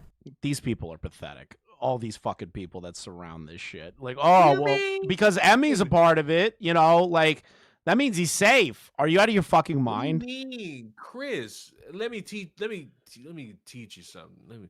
Let me help everybody out for a moment. Streamers are the most morally corrupt pieces of fuck to walk this earth. None of them really, no real streamer has a standard. Everyone's a piece of shit. Everyone's a hypocrite. Everyone's trying to save face. They're on the ship for views. They're on the ship for a little bit of clout. And even when the ship gets attacked, you know, they hold strong and, you know, they got 1 foot off the ship. Just, you know, they're looking around and like, But they're it's not too bad. Let me get Let back on the ship. Let me get back. Yeah, that's exactly. But how it works. then, when the bomb hits the fucking engine and you start seeing the ship sink, that's when they start jumping. And then they're like, "Oh, I had no idea. I wasn't paying attention at all." Yeah, okay, dude. I don't know how many times I've told y'all. If it comes out, like, prime fucking example, and Chris is going to roll his fucking eyes when I tell him. I might. For a month, I had loosely been referencing Kino Casino. Oh my god, I didn't know. And I was having a fun time laughing, hee hee ha ha, you know, it's funny. Now, what is this about him and cocaine and being a pedophile? I don't know. I literally don't know anything about it. Like, King's the one that brought it to our attention, and I was like, I don't know what the fuck. I haven't even looked at it yet. I'll be honest. Of course you haven't. You don't ever look at your friends. No, I'm You don't ever- not you don't ever friends look at with your these people. friends. You don't ever look at your friends or people you like. It's always those art pedophiles you go after hardest. So I always tried to keep things private, always tried to make things better, had hope that things would get better, you know, tried to be supportive, and my thanks that I got for all of that was abuse and resentment. And for all of 2025, all of this year, harassment and hatred from him and his community, while he was the whole time secretly begging for me to take him back behind the scenes. I've taken a lot of steps already, as I said, it's apparent. I've taken a lot of steps to restructure my life and be a lot more careful about who I help and who I know Warski's a recovering addict. I know. who I invest my time and my care into. And I'm doing a lot better now, but I felt like this was a necessary stream because, like I said at the very beginning, I have heard that he has done things to other people that aligned with some of my own experiences, so I felt like... What is this shit about him being a groomer? I don't know, man. And a predator. I know I stayed for way too long, and I thought that I could help, and I unfortunately learned that I couldn't, but I worked really hard to have the life that I have now with my friends, my family, my pets, and my community, and I'm so grateful for how things are now. It was very difficult, but I'm very proud of myself for making the choices that I did to end up where I am now. Yeah, that's my story of dealing with abuse, psychological and domestic abuse, sexual assault, and stalking, and being threatened on if, you know, I ever talked about it. And this whole time, it's been kind of hidden in plain sight away from hundreds of thousands of people. And yeah, I know that me saying all of this probably isn't gonna make him or what's left of his community leave me alone. Unfortunately it won't. This is just the nature of the beast. But sorry, voice crack. I know talking about this probably won't make him or probably won't make him or what remains of his community leave me alone, but I'm at least glad that people will be aware of all of this now, and I won't have to feel like I'm hiding a terrible dark secret anymore, and it's all out there now. And I also want to make it clear that not everyone that I interact with or that I'm friends with knew I just don't believe that. I'm sorry. I refuse to believe it. the extent of the things I literally can't believe that these people didn't know. I don't. I really don't. With how interconnected all of you people are and living in streamer houses and going to events and all this stuff. Are you telling me that rumors did not get around at all? I don't believe that. happening, and a lot of streamers didn't really know anything at all, but I mean, like I said before, people are... What? Do I need to remind you that several of you knew Bo Blacks was gay? I did not know that. Yeah, you did. I did not know. I heard that he was non-binary, and I thought, hey, I don't really care. Like, it is what it is. And then later on, I heard about the dress stuff, and I was like, what are you talking about? Like, what do you mean? What's happening? Aren't stupid. I think it's pretty clear that a lot of people knew that things were happening, and like I said, you have to remember, it's not just me. A lot of people have told me that they have their own, you know, grievances with him. But for the people who did know about this, thank you for being there for me through all of this and supporting me and cheering me on. And there were a lot of people as well who, even though they didn't know anything, without asking any questions, they still were very kind and supportive, and I will always remember that for the rest of my life. That's good. At least she has a good support group. I also want to say, just so people know, that I'm not just trying to, like, put this out there and then, you know, I am already in the process of filing a restraining order on him in both Texas and California. God damn, dude. Oh. So that's gonna be on that's gonna be on an actual piece of legal legislation. It's gonna be on a real police report. Oh, Miz, you're done, bro. You're done, bro. You're done. Down. Yeah, he's down. He's down hard. And I also wanted to say that I would not be surprised if he tries to sue me for the stream that I did today and for coming out I wouldn't be shocked by that either. about him. Not because he thinks that he would win, but for PR reasons. Time out. Imagine your ex outs you for being a weirdo, and your response is she killed her rabbits, and then you plan to sue. Is this motherfucker sues? I hope he goes bankrupt. That'd be great if he did. I really have no love for the guy. Like, I can't imagine. He will probably do that. He probably will. Once he recognizes that the tides aren't going to change because of the rabbit story, he's probably going to sue her. Like, why would you think the tide would change? Because this guy's a fucking idiot. About rabbits? Because this guy's a fucking idiot. Because rabbits. he's gonna weaponize the same thing. He's gonna weaponize the fucking abuse to animals and say, "Well, Emmy lied. She didn't bring up that." And then retards are gonna buy into it. And then he thought he would feel confident about it, and then sue her later. It's probably what's gonna happen. Rabbits. Yeah, everyone's eaten a rabbit before. I don't really care. He sued Adriana Lee. He sued Adriana Lee over the what's it called? Whoa. The crazy slick stuff. Whoa. What? Whoa. What? I said hunted rabbit. I never. You never ate a rabbit? You never ate a rabbit? No. They're delicious. No. Reasons, like a slap lawsuit. See, white people shit. What do you mean white people shit? Rabbit is good. It'd be interesting if that happened, and I would be opposed to people finding out more of the truth and things that I didn't even talk about today, and what else he's been lying about. And I'm sure there's also plenty of things that even I don't know about. And yeah, there's more things that I didn't even talk about today, but I'm hoping that now that I have this out, this is the last time I ever have to talk about it. And I can be like, okay. Unfortunately, it's never going to leave you. It's going to follow you at least for the next few months, Emmy. You just gotta You gotta lock in. I got it out there. I'm not withholding this anymore. Wait, pause this. It's out. You gotta lock in. You gotta ought to be You ready. ought to be ashamed of yours. You gotta lock in. You gotta get ready. Out of all the shit said in this fucking stream, that is the worst shit. You gotta lock in. At this point, you have to recognize that people are gonna constantly annoy you. Smeared. You are being smeared by your fucking stalker. Lock the fuck in. Log in. The internet's a cancerous fucking place. Lock in, bro. She's locking in. She's locked in pretty hard here. But this whole I feel like I hope I never have to talk about this again. Mizkif's gonna drag this out. You just gotta lock in and get ready for that. It is what it is at this point. Fuck him. I hope he fucking goes bankrupt. Out there, and yeah, I guess that's pretty much it. Definitely not how I would have liked to spend my Saturday. I would have loved to go to karaoke with my friends. Okay, she's just gonna ramble. You still can. Yeah, you still can. You still can. I feel terrible for her, obviously, and a lot of this stuff is, the car stuff and everything like that. There's no real evidence for it, but again, based on how Mizkif acts, like when he beat the shit out of Mitch Jones and the Adriana Lee cover-up stuff and all the other time streamers have had problems with him, I can't not be surprised by this. And I definitely can look at this and go, that sounds like something he would do. Because ever since day one, like I said earlier in the stream, the second I saw a photo of him, I was like, nah, there's something wrong with that guy. But yeah. Like, I'm not gonna lie, like the second my friend showed me like a photo or video of him, I was like, I don't like him. Like there's something about him that just like makes me like sick to my stomach looking at his face. Like I don't know what it is. So she's gonna keep going on for here. But genuinely I hope Emiru finds what she's finds the piece that she's looking for. What's this? Oh no, this is the clip someone sent me already. Here, okay, I found this clip on Twitter.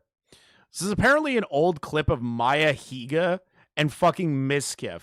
So let me just read this context out to you. This is why I'm saying it's a pattern of behavior. And this establishes the pattern of behavior of how shitty Mizkif is to all the women in his life. Old clip, but this dude is 100% aware of what he's saying and doing. Tries to pass it off as, I don't even realize what I'm saying, while reciting it back to her, saying, this is a repeated problem. He knows what he's doing. He does it because he can. And when things inevitably go bad, he has blackmail content to supposedly expose everyone. Excuse me? Don't talk to me like that, Matthew. Sorry, Maya. No, it's not funny. Every time you do it, it bothers me. It's just me kidding around, Maya. Well, it's not funny to me. I don't think it's funny. I don't know why you say it to me all the time. Because it's funny, Maya. It's just me trolling. I don't even realize I say it. Well, start paying attention to what you have to say because it's getting really annoying that you do this all the time. This is uncomfortable. Shut up. Do, re, mi, fa, sol, la, ti, do. Man, this dude's great. This is a great partner, man. Just totally the best. So apparently there are other people that have come forward with allegations against Mizkif. It's just a fucking waterfall. Arya Saki recounts her experience with Mizkif and calls out his selfishness for attaching himself to Wreckful. Also says she's aware of what Emiru and others went through, but was going to ask him to lunch to talk seriously about it. Eventually changed her mind after he forced a live stream on her and showed zero reflection. One of the reasons Byron killed himself was because he was jealous of me. What? Some dude killed himself and Miz was like, hey bro, like he only killed himself because he was jealous of us. He was jealous of my success. I was what a loser. Shut up. I have better stream numbers than you. I was cordial during a live stream where you asked to come over and collab just to save you the public shame, and my plan was to ask you to lunch for a serious talk. I have messages with Emmy proving this plan, although doubtful, it wasn't completely hopeless. I needed to see for myself since I have seen Miz as a friend too. I note about your terrible treatment to others and wanted to know if you felt any remorse or you could essentially be changed. But you went live anyways without my consent, and I end up letting you down there too. But after the stream, I offered some time to talk, to which you agreed. Biz came over to my place and we talked for about 3 hours, going in circles about his treatment in the scene. I do my best to incite the possible path of reflection, but ultimately to no avail. The man was convinced he had done nothing wrong and everyone was out to get him. Classic. I gave you the chance to come clean about anything, just to see if there was any humanity left in you, and you fucked it up so hard. The one statement that broke all hope for you, not realizing I had come close to Byron, not once during the time I had talked to him every single day leading up to that tragedy, had he ever mentioned your name. Once I angrily confronted you about that and showed you proof of our friendship, you quickly tried to change the subject after saying, well, he was. Oh my God. I've been holding on to this shit holding on to this shit statement for some time now, waiting for the right moment when Emmy decided to come out with everything. You're a shit human, Miz. You are not the victim, but you create them. We got on the right track when you finally mentioned mood swings, but quickly after admitting that, you go back to the pity party narrative, and I was honestly just done. My stubborn grandmother has showed more ability to self-reflect than you, and I've had it listening to you talk only victim tongue. Don't ever mention Byron again to further any sick narratives of yours either. Jesus Christ. Oh God, another I was one. suicidal at one point in my life, and someone told me no one would miss me if I did it. That's terrible. I hope Mizkif. Jesus. My Mizkif essay / sexual harassment experience. 1. Our first hookup, I was so drunk I couldn't even open my eyes. Originally, I was supposed to crash on the couch, but somehow ended up in his bed. I remember all I wanted was to sleep, but he kept trying to kiss me and undress me. I finally let him have it because I was too dizzy to care anymore. He made sure to coach me to say that it was consensual afterwards to get the story straight because he was afraid of being canceled. He was so sweet at the time that we ended up having a consensual fling afterwards. Oh my God, what the fuck am I reading here? 2. After our fling ended, he started terrible rumors about me, telling people I was manipulative, bad, awful human.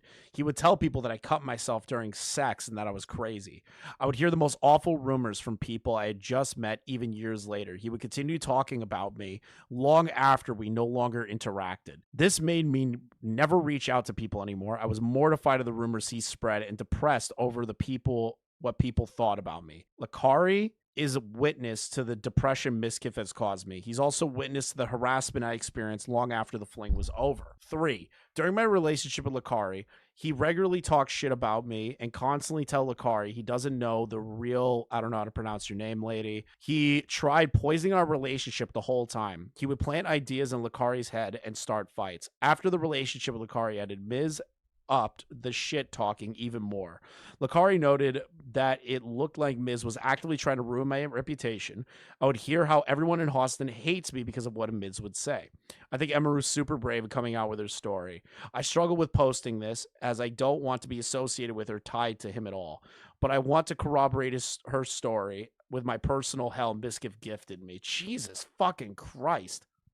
All right.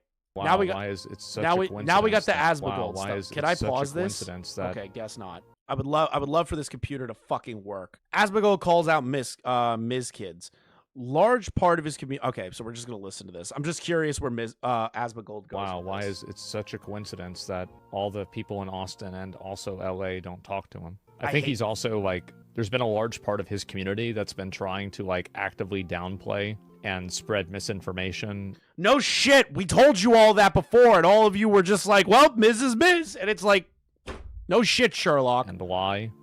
And especially, hurt Emiru. And I think that really, I hope that now, after seeing the receipts and seeing the screenshots and seeing the edits and everything, I hope you realize who you're defending. They won't. They defended him during the Adriel Elise stuff. They're going to keep defending him now. You realize that this is what you've been fighting for. And the amount of like lies and misrepresentations and vicious attacks that she and other people that were involved in the friend group had to endure, and the pressure that they would put on people to interact with him was disgraceful. I would say more manipulative fucking sociopathic bullshit, but I guess Asmongold's just going to go with the easy word. It was parasocial, disgraceful, Understand how the fuck a dude who doesn't take showers is more morally consistent. The fuck? Yeah, I don't know how we've reached this point where the guy that uses a dead rat as an alarm clock is turning around and saying, bro, you're a piece of shit, and he's actually right. Yeah, I mean, I don't know.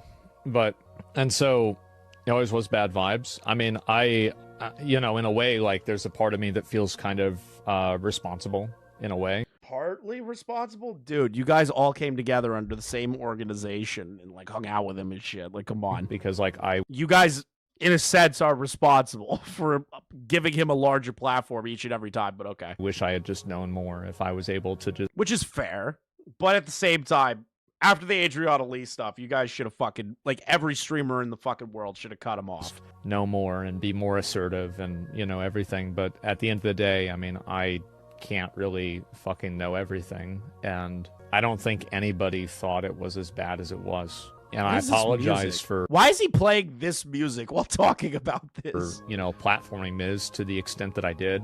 It was a mistake. Yeah, I'm starting to see the genuine regret on his face. I'm seeing it. I didn't know it at the time, but it was a mistake.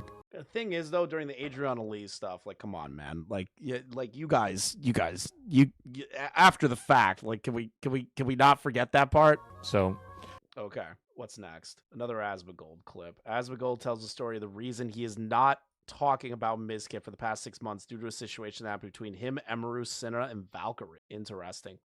Like, I don't want to elaborate on any other further things about this. I can kind of talk to the extent that I knew about it a little bit, but I don't want to kind of go and, turn this into like a, continuation. But I can talk about kind of what happened. I guess the first thing I can talk about is the pier, which is the thing that I got mentioned with, which is I was starting my stream. It was the beginning of my stream. I remember I was like, I don't know, like maybe an hour into my stream or something like that. I got a call from Emiru and I was like, what the fuck? And this was like the day after the pier thing had happened. And I saw that Mizkif had gone live earlier in the day. Almost. Oh, this is him just explaining, trying to give a call to Mizkif and all that shit about the Cinna stuff. And being like, hey, that guy stalked. You need to shut the fuck up. Okay, we already saw that. We already read that out. All right. This is the guy that needs to apologize for fucking bringing Mizkif up. All right? This guy. Fucking Ice Poseidon. And it's crazy that Ice Poseidon actually has a good take. I've always said Twitch streamers had a ton of skeletons in their closet. Wait until people find out about everyone else at the top and the corruption and weirdness behind the scenes. If you thought Hollywood was bad, wait until you see more. Remember, the CEO is best friends with all these people on personal levels, as well as everyone knows everything about each other from other gossip behind the scenes. So when someone comes out and everyone acts surprised, it's always an act. He's so fucking he's so right, dude. When Ice Poseidon's calling you out and is speaking facts, there's a problem. CX coin, am I right? I'm honest about what I do. Oh, this is just him bitching about the fucking the cryptocurrency scam. But that's a good take. His take on the cryptocurrency scam is shit. What did Asmon say? Any open message to Miz? Fuck off. Have some dignity and retire.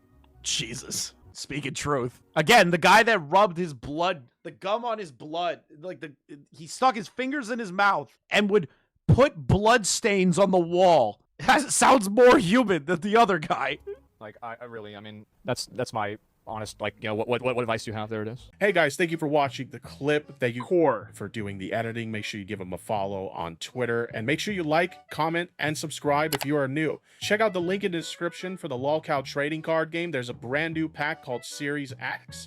That pack has my card in it, the tipster cards as well. On top of that, there's a bunch of other cast of characters in there, and we're also working towards an ultimate goal for that. So make sure you guys click on the link below. We're going to try and upload daily here and do live streams pretty often, so make sure you stick around and hit that like button. Thanks, guys.